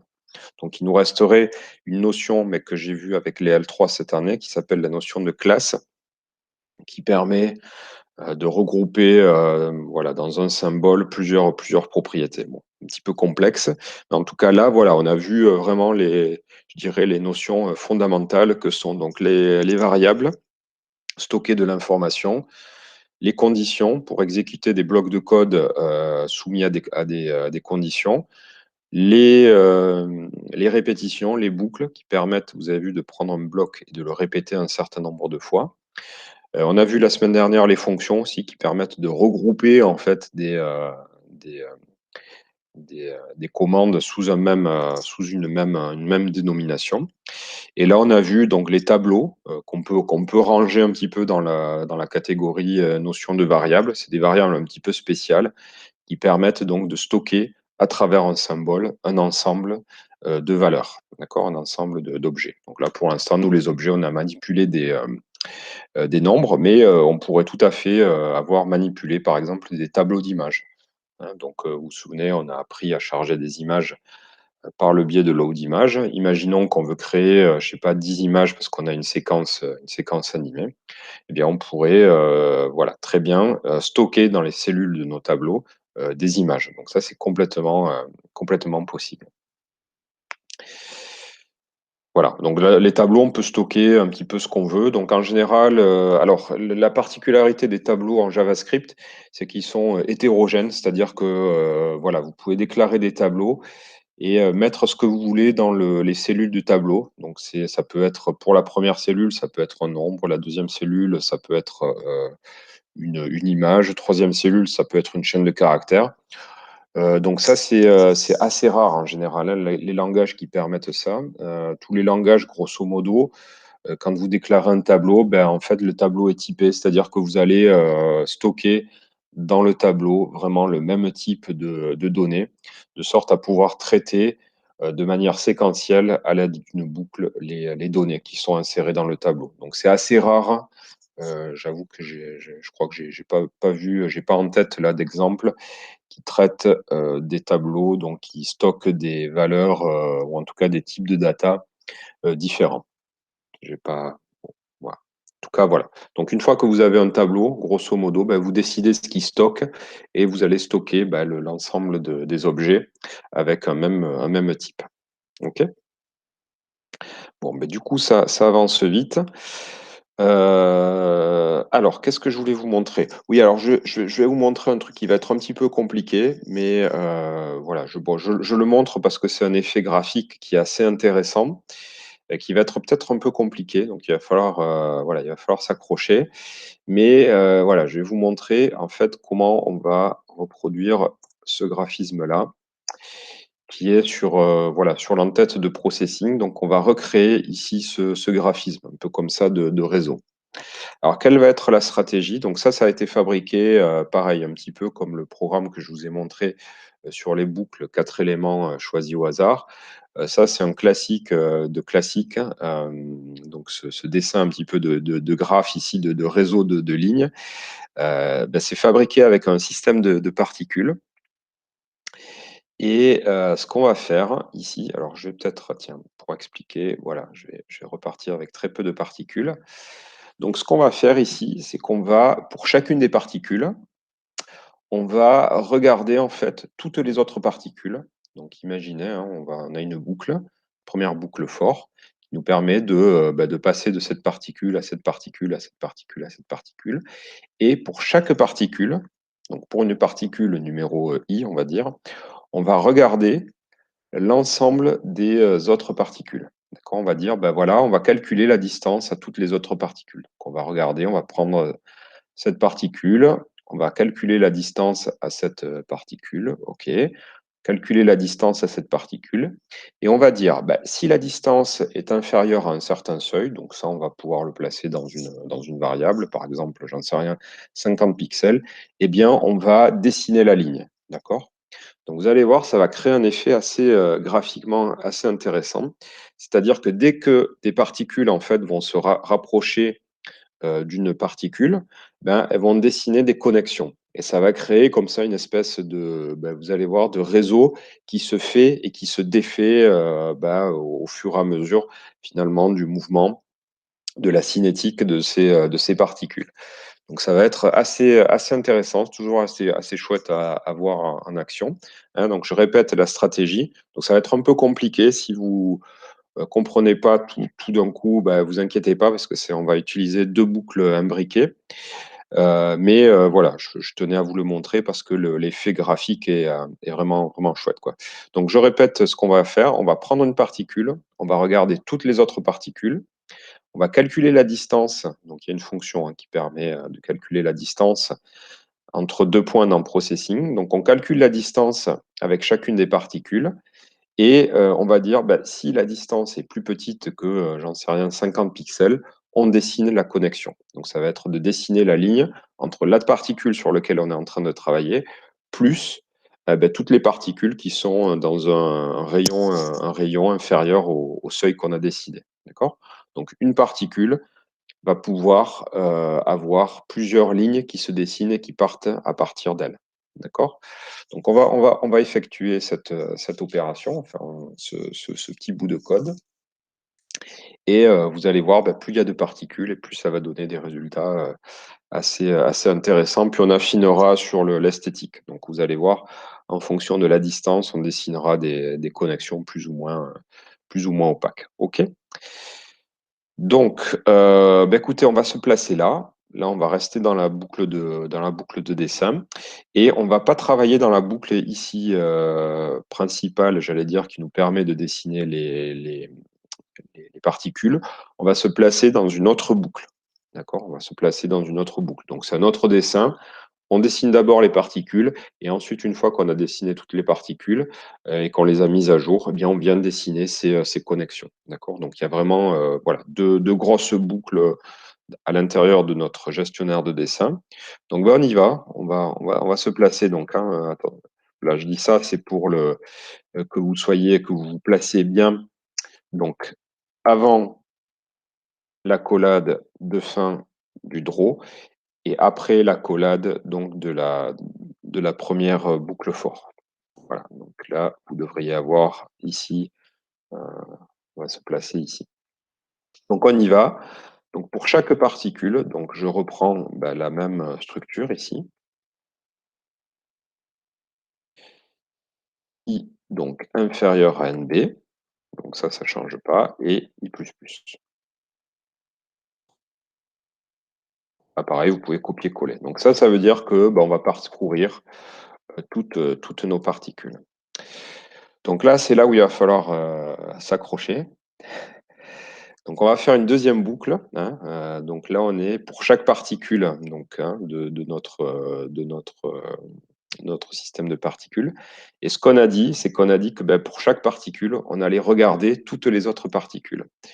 Alors, il y a une petite subtilité que je vous expliquerai après. On va écrire la deuxième boucle, mais là, c'est une autre boucle, hein. Donc on est là pour l'instant, on travaille ici sur la particule I. Et on va faire une deuxième boucle qui va nous permettre d'examiner l'ensemble des autres particules. Donc il va y avoir une écriture un petit peu subtile que je vous expliquerai après sur le tableau blanc. Mais on va l'écrire et puis on en discutera après. Donc on y va. On va écrire une deuxième boucle ici. Et attention, comme on a déclaré déjà la variable i, on n'a pas le droit de la déclarer une deuxième fois. Donc on va travailler avec l'index j. C'est là où il va y avoir cette subtilité que je vais détailler après. On va faire partir j de la valeur i plus 1. D'accord. On ne le fait pas partir de 0. On le fait partir de la valeur i plus 1. Donc ça, j'ai le droit, hein, puisque c'est une variable qui est déclarée ici.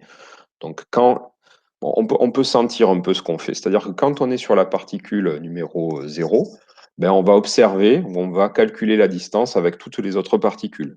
Donc la particule 1, particule 2, particule 3, particule 4. Si on est sur la particule 1, on va calculer la distance à la particule numéro 2, la particule numéro 3, particule numéro 4, etc.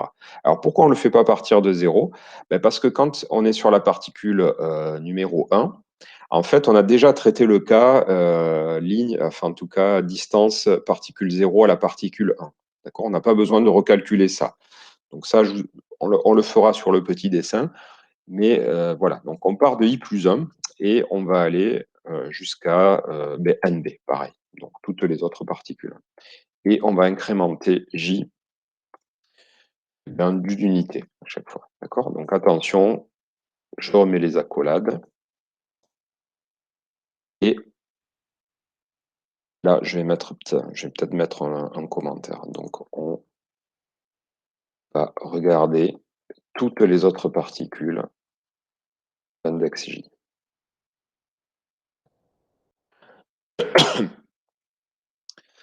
Donc ça, je répète, je vais vous l'expliquer, vous allez comprendre avec un petit dessin. Donc ça paraît ultra abstrait, mais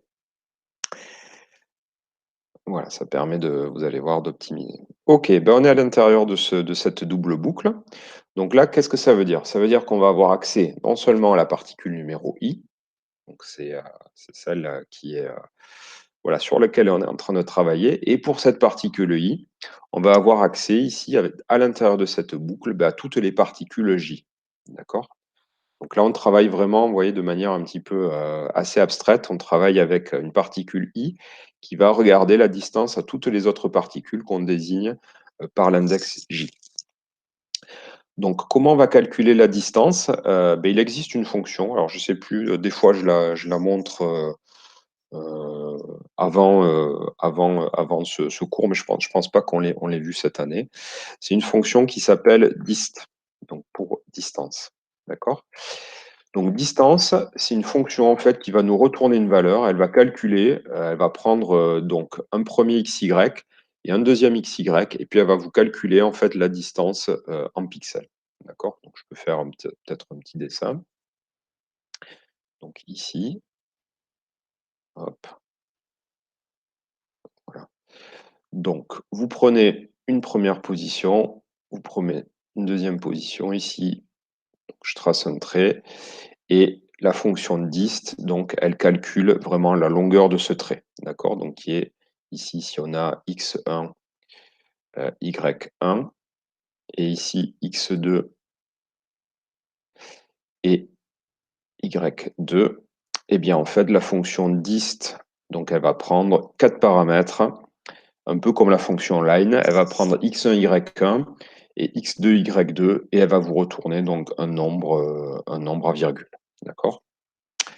Voilà, donc ça, ben, on va calculer la distance et puis on va dire, ben, si la distance, ce qu'on a dit, donc si la distance est inférieure, donc j'écris pas les x1, etc., est inférieure à un certain seuil, donc j'avais dit tout à l'heure 50 pixels, et ça on pourra se le mettre dans une variable, et bien on va dessiner un trait. D'accord. Et donc on va dessiner ben, un trait, une line, qui partira donc de ces, qui rejoindra en fait en tout cas ces deux coordonnées. Ok. Donc on va faire ça et on va écrire ça. Donc attention, donc, je vais écrire, allez, on va écrire proprement. Donc if, je me laisse la place pour la condition, j'écris les accolades. Voilà. Donc là, ok, je suis sûr que en termes de parenthèses et d'accolades, j'en aurai pas de manquante. Donc là, je reviens à l'intérieur de mon if et je vais écrire. Donc si la distance, là pareil, attention, ça va être un petit peu abstrait. Donc là, je vais prendre la distance entre la particule numéro i, donc qui est position xi et y crochet i. Donc ça, c'est ma première particule, hein. Donc pour la particule i, je regarde toutes les distances avec toutes les autres particules. Et je vais prendre la distance donc à la particule xj et yj. D'accord. Et je vais regarder si cette valeur est inférieure ou égale à, on a dit 50. D'accord. Donc là, vous voyez, je regarde la distance entre la particule numéro i et la particule numéro j. D'accord. Donc si cette distance-là est inférieure à un certain seuil, eh bien je vais dessiner la ligne. Je vais dessiner donc cette ligne. Donc la ligne, elle va aller d'où? Ben, on va reprendre exactement ces paramètres-là. Ok. Donc je vais dire line, je vais le recopier, x crochet i,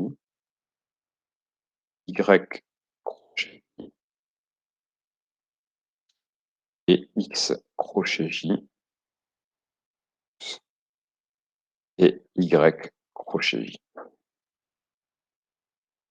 D'accord. Donc là, c'est un petit peu, voilà, là c'est un petit peu complexe. Mais attention, hein, donc attention à l'écriture, à l'alternance ici des index. Donc on a bien 2 fois i, 2 fois j, et pareil pour la ligne. Donc on va tester ça. Ça, on se le placera on va se le placer dans une variable après pour pouvoir le modifier. Bon, on y va. Allez, voir ce que ça donne.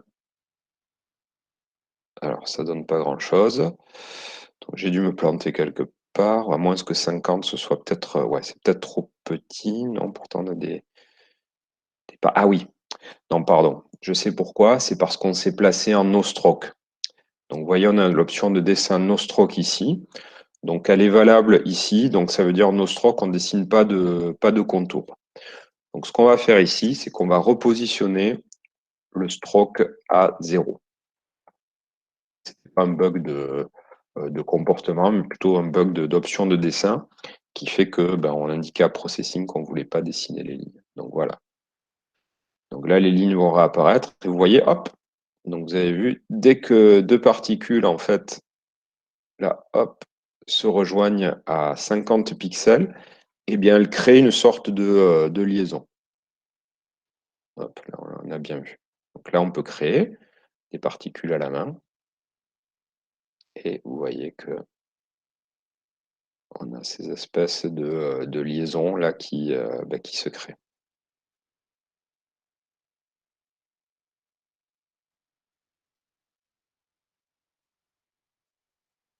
Donc, vous voyez, les liaisons, là, elles apparaissent, elles disparaissent subitement, hein, parce que on n'a pas de, comment dire, c'est soit les particules sont connectées, et leur distance est 50 pixels et on dessine, ou sinon on fait rien. Donc on pourrait un petit peu affiner ce comportement en donnant une opacité à nos lignes. C'est-à-dire qu'on pourrait dire finalement, ça représente un petit peu la distance maximale, ça représente la distance finalement qui va varier entre 0 et puis cette distance maximale quand on veut dessiner la ligne.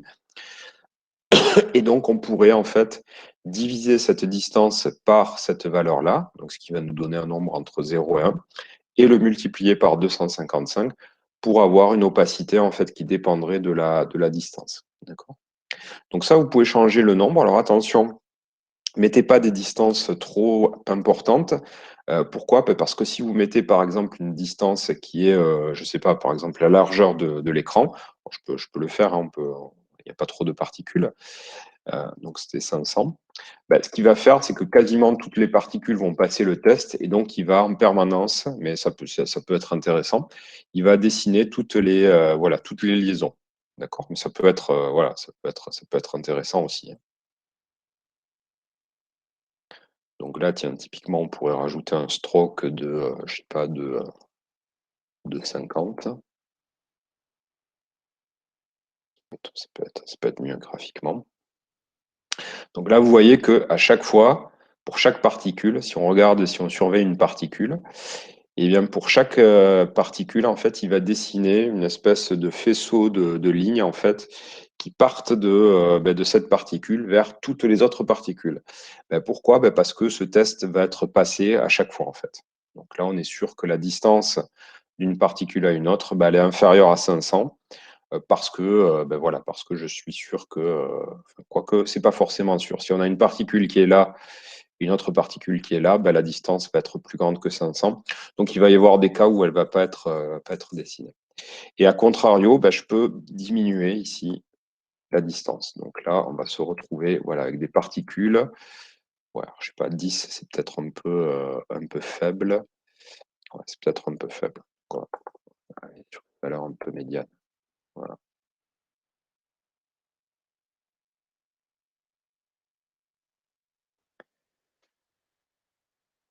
Donc là, on a recréé cet effet-là, qui est présent donc sur le sketch processing.org. Donc ça, c'est un. Bon, là, il y a vous voyez qu'il y a une notion de couleur, comme si chaque point, finalement, on lui assignait une couleur et qu'on avait un dégradé, en fait, qui part de la couleur de notre particule vers l'autre couleur. Ok. Donc là, il y a on pourrait affiner le dessin. Alors, je vais vous expliquer ce tour de magie un petit peu ici, de partir non pas de j égale 0, mais de j égale i plus 1. Donc, on va le faire juste avec 4 particules, sur un dessin avec 4 particules. Alors, je vais le dessiner ici. Et voilà, je vais dessiner le canvas. Voilà, donc on va partir ici sur le canvas. On va dessiner des particules.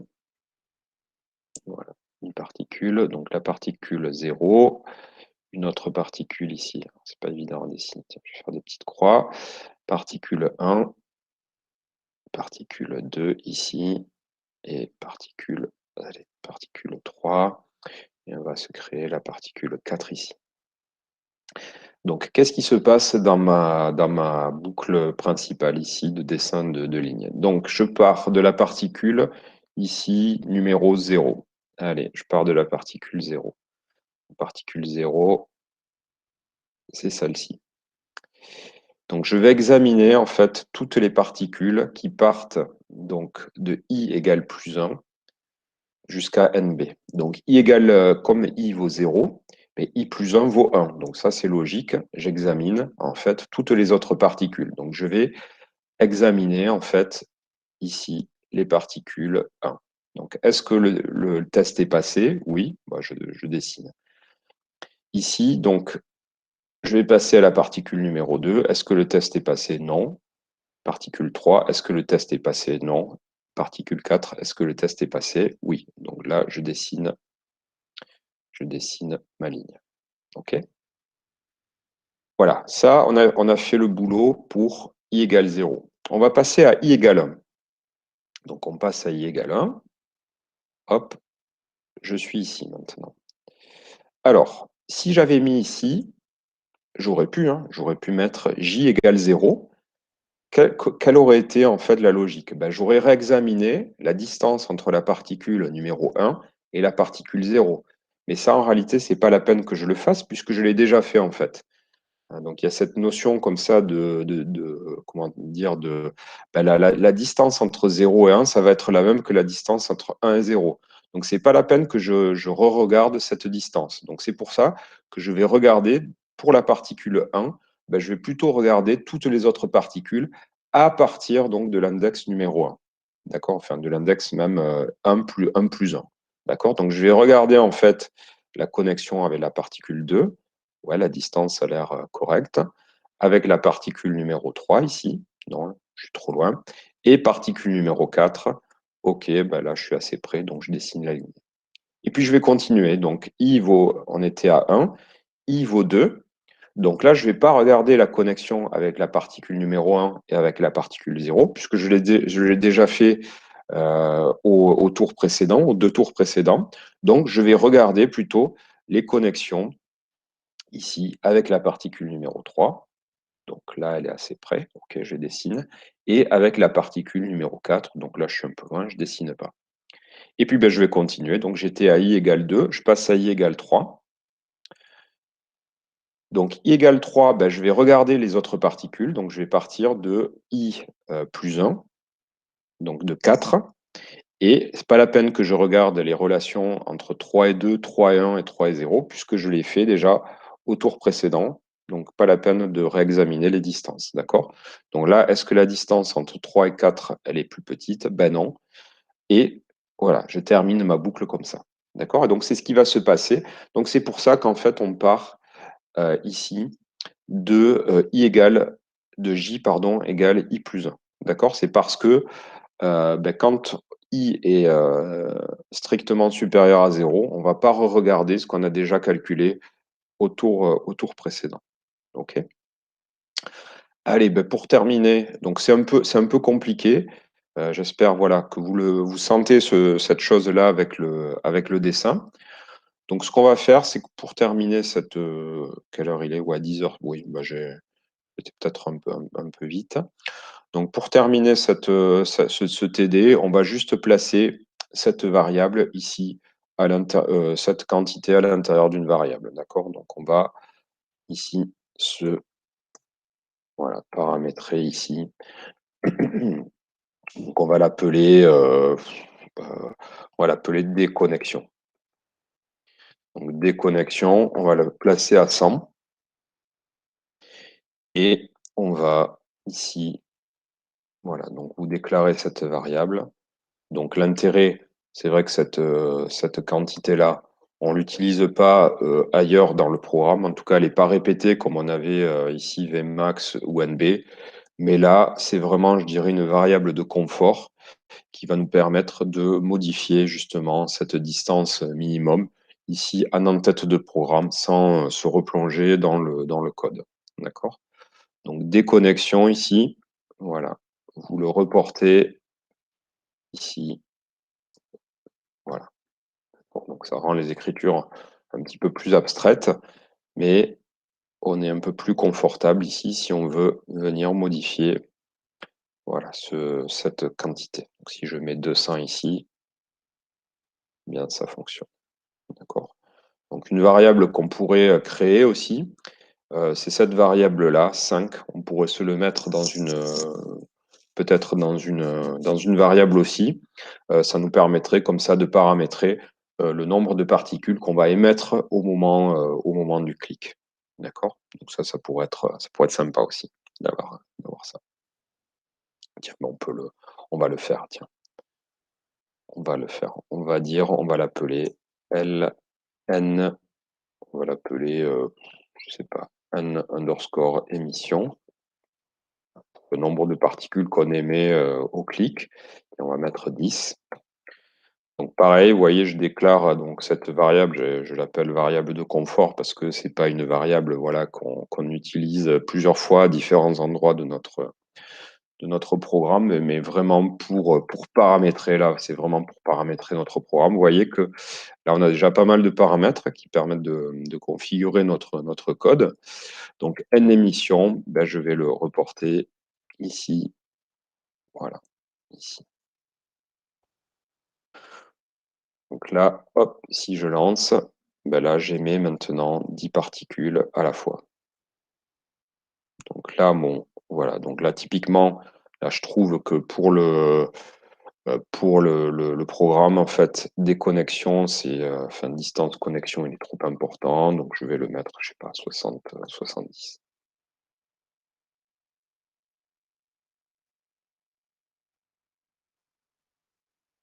D'accord. Voilà. Donc là, vous pouvez pousser un petit peu, puis regarder le comportement. Alors ça, c'est vrai que je le mets là, comme ça, mais du coup, ça me fait penser que ben, on verra ça la semaine prochaine. Je vais vous montrer comment on peut créer ce qu'on appelle des contrôles. C'est-à-dire, c'est des éléments graphiques d'interface qui vont nous permettre en fait de nous adresser justement à des variables. C'est-à-dire que bon, on fera ça, tiens, la semaine prochaine. Je pense que c'est une bonne chose qu'on voit ça. C'est-à-dire qu'on va créer ici des sortes de boutons ou ce qu'on appelle des sliders qui vont nous permettre de modifier directement en temps réel ces valeurs-là, d'accord, directement en ayant des éléments d'interface. Donc l'utilisateur pourra venir modifier ben, la distance, peut-être le nombre de particules émises au moment du clic. Puis tiens, on repartira de ce sketch pour paramétrer plein d'autres choses. Donc peut-être les couleurs aussi de dessin et des choses comme ça. D'accord. Donc la semaine prochaine, ben, on verra ça. Tiens, comment adjoindre des contrôles qui permettent de manipuler les variables à travers de l'interface utilisateur. Donc, ce qui est très important quand on commence à faire des outils en design interactif, on aime bien justement avoir ces notions-là de paramètres et de variables. OK. Bon, mais écoutez, j'étais peut-être un peu rapide. Est-ce que vous avez des questions par rapport à voilà, cette notion de tableau qu'on a vu ce matin. Tiens, je vais vous passer le sketch. Vous voulez que je réexplique quelque chose ou c'est bon? Moi, j'aurais juste une question, mais c'est plus par rapport aux devoirs qu'on doit rendre mercredi. Ouais, d'accord. Du coup, est-ce que ce serait possible de réexpliquer la notion de taille en fait qu'on a mis dans le comment on appelle ça? Dans la variable, Oui, voilà. En fait, alors, du coup, j'essaye de créer mes motifs, mais du coup, j'arrive pas à comprendre à quoi correspond la notion de taille qu'on a ouais. ajoutée. Alors, c'était ce sketch-là. Alors, attends, je le reprends. Oui, voilà, c'est ce sketch-là, hein, le template. Euh, alors, qu'est-ce qu'on a fait? Bah, en fait, ici, tu as là, donc, le nombre de cellules. Donc ça, je pense que vous avez tous compris comment ça fonctionnait, hein. C'est le nombre de cellules en fait qu'on va avoir sur à la fois X et Y. Et ce qui te perturbe peut-être un petit peu, c'est le fait d'être ici dans ces fonctions, d'avoir ce paramètre-là, en fait, hein. C'est ça. Oui, c'est ça. Ben, taille, en fait, ça va te représenter la taille de la cellule, en fait. C'est-à-dire que quand ici, tu vas écrire ta fonction, donc motif 0, motif 1, motif 2, motif 3. On va passer la dimension de la cellule. D'accord? Alors, je conviens que, on aurait pu utiliser directement cette variable.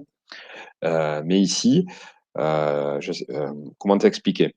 Donc, quand tu vas faire ton dessin ici, ben, tu vas recevoir en paramètre vraiment la dimension ici de cette cellule. Donc là, on est, ben, comme il y en a, j'en ai mis 10, on est sur du 50 pixels. Donc là, tu vas pouvoir dessiner un motif en fait qui va bah, dépendre de cette taille. Tu vois? C'est-à-dire que si tu changes la résolution de ta grille, bah, taille sera toujours valide. C'est-à-dire que tu vois, si je mets 5 ici, bah, on a une taille de cellule qui fait 100 pixels. Tu es d'accord? Si je mets 10 ici, la taille va être calculée automatiquement et on va avoir une dimension qui fait 50 pixels. Mais l'idée, c'est que ton motif reste à l'intérieur de cette cellule, tu vois, qui s'adapte en taille à la dimension de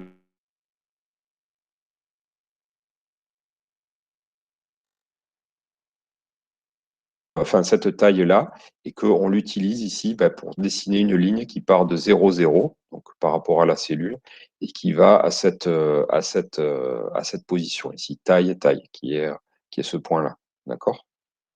Donc là, par exemple, je te montre juste, mais si tu veux dessiner, par exemple, un cercle qui est vraiment pile à l'intérieur de ce carré, ben, on peut dessiner, par exemple, circle. Donc, son centre, où est-ce qu'il va être? Ben, il va être ici en taille divisé par 2 et taille divisé par 2. Donc ça, c'est vraiment la position X. Ça paraît logique, ça. Oui, On oui. est, voilà. Et sa taille, bah, c'est cette variable taille, en fait. Voilà. Donc là, tu vois qu'on a dessiné un cercle vraiment qui fait, bah, dont la dimension est exactement la taille de ce. Alors, on aurait pu le positionner en zéro, hein, donc ça, c'est complètement, voilà, complètement possible. Alors, ça va le décaler. Le centre va être bah, le point ici, le coin de la cellule. Alors pourquoi pas, hein, ça peut être intéressant, ça peut créer des interférences assez intéressantes et je pourrais même tiens, en dessiner, pourquoi pas, tiens, un deuxième, si je reprends le dessin que je viens de faire. Voilà, donc là, l'utilisation de la variable taille, elle se fait vraiment. Ah, mince, je suis passé en mode insert. Elle se fait vraiment bah, pour tenir compte de la taille relative de la cellule bah, par rapport à notre canvas, en fait. Là, si je fais ça, tu vois que, alors si on regarde cette cellule, bah, j'ai ce premier cercle qui se dessine ici et ce deuxième cercle qui se dessine là. Donc, ce qui crée ici, bah, d'ailleurs, ce qui est un petit peu intéressant parce que ça crée voilà, d'autres formes par, par superposition. Donc, ça peut être pas mal. J'espère que est-ce que ça t'apparaît plus clair comme ça? Bah, en fait, le truc, c'est qu'avec les cercles, j'avais essayé, j'avais réussi, mais du coup, j'ai voulu tenter avec des arcs de cercle.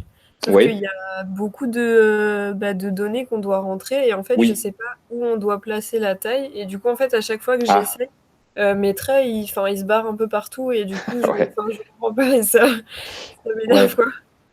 Alors la fonction arc, elle est un petit peu, c'est vrai elle prend beaucoup de paramètres. Alors on va aller la voir sur P5JS. C'est vrai qu'elle prend pas mal de paramètres, dont ton angle de départ et ton angle d'arrivée. Tu vois. Donc si je regarde, alors voilà, si je regarde ici les paramètres, donc tu as XY qui est la position effectivement du centre de ton arc. Tu vas avoir WH, donc, qui est la largeur ou la hauteur. Donc, si tu veux dessiner un arc de cercle, eh bien, WH seront identiques. Et start et stop, en fait, ça va être donc, pardon, WH, bah, c'est ça que tu vas relier à taille, en fait. Donc, c'est ton troisième et quatrième paramètre ici que tu vas relier à la taille. Donc là, si on veut faire comme pour les cercles, on va passer directement de taille, en fait. Et start et stop, donc c'est vraiment bah, l'angle de démarrage, ici 0, et ton angle de fin, ici. Donc là, tu vois, on est à 90 degrés. Donc pour travailler, ce que je conseillais, c'est vrai que j'aurais peut-être pu voilà, vous l'indiquer. Tiens, bah, je vais le rajouter ici. C'est de travailler en angle mode degré. D'accord? Donc ça permet comme ça d'avoir ici comment dire, je vais y arriver, bah, des angles en degrés. Et bah, tiens, on va en dessiner ici un arc de cercle. Voilà, donc pour le motif 1, par exemple, on va dessiner un arc donc, qui part du centre de la cellule, dont la taille, eh bien, on a dit, hein, donc WH, troisième et quatrième paramètre, ça va être la taille. Alors, ce qui est bizarre, c'est qu'on donne la largeur et la hauteur de notre arc de cercle, mais c'est comme si c'était un cercle entier. D'accord? Donc ça, il faut le voir comme ça. Donc on va lui passer taille, taille, et les angles de départ, donc on va dire 0, donc ça correspond à ça, et 90 degrés, ça correspond à ça. Donc on va passer ici 0 et 90 degrés. D'accord? Donc on devrait se retrouver, voilà, tu vois, avec un arc de cercle qui démarre vraiment ici à 0 degré et qui va à 90 degrés. Donc si tu le voulais ici, on peut essayer avec 180 degrés. Tu vois que là, on dessine un demi-cercle en fait. D'accord? Donc là, il faut voir que ça, ces deux premiers paramètres, c'est vraiment le X et Y du centre de ton arc, donc ici. Ça, c'est la dimension, mais c'est en gros comme si tu traçais le cercle en entier. Voilà, donc c'est ce qui peut-être est un peu bizarre. Et là, donc l'angle de démarrage, 0, qui correspond donc à l'angle par rapport à l'axe des X. Et puis, 180, c'est l'angle de fin. Donc là, je fais un demi-tour. Mais voilà, je peux mettre des choses comme ça, 45. Voilà. Puis après, on peut se mettre avec, voilà, toujours pareil, hein, avec des options de dessin. Voilà. D'accord? Voilà, donc la taille, on l'utilise vraiment comme étant relativement un paramètre qui est relatif à la dimension donc, de notre cellule. Bon, je le laisse comme ça. Si vous voulez, pour l'exemple, je sauvegarde le template. Donc, j'espère que c'est plus clair. Oui, oui, c'est un peu plus clair. Après, je pense que je vais essayer de me débrouiller pour avoir ce que je veux. Ouais, voilà. Alors, n'hésite pas à faire un petit dessin sur, voilà, sur une feuille de papier en te disant que alors attends, j'accepte. Voilà. En te disant que eh bien, vraiment le démarrage de la cellule, c'est 0, 0. Et les coordonnées ici du coin inférieur, c'est taille, virgule, taille. Voilà. Et donc, tu peux jouer après avec ces coordonnées. Voilà. Donc, c'est le but de l'exercice, c'est voilà, de dessiner ces quatre motifs en se plaçant à l'intérieur de ces coordonnées de cellules, finalement. Voilà. Ok, merci beaucoup. Voilà, avec plaisir. Écoutez, ouais, c'est 10h30. Bon, on va arrêter là. Bon, bonjour au L3 qui arrive. On va arrêter là pour ce TD. Pareil, donc je vais enregistrer, enfin, la session a été enregistrée. Donc je la mettrai sur YouTube en fin d'après-midi. Voilà, si vous avez des questions par rapport à l'exercice à rendre pour mercredi, n'hésitez pas à m'envoyer un petit mail et puis j'essaierai voilà, d'y répondre rapidement. OK? J'arrête l'enregistrement.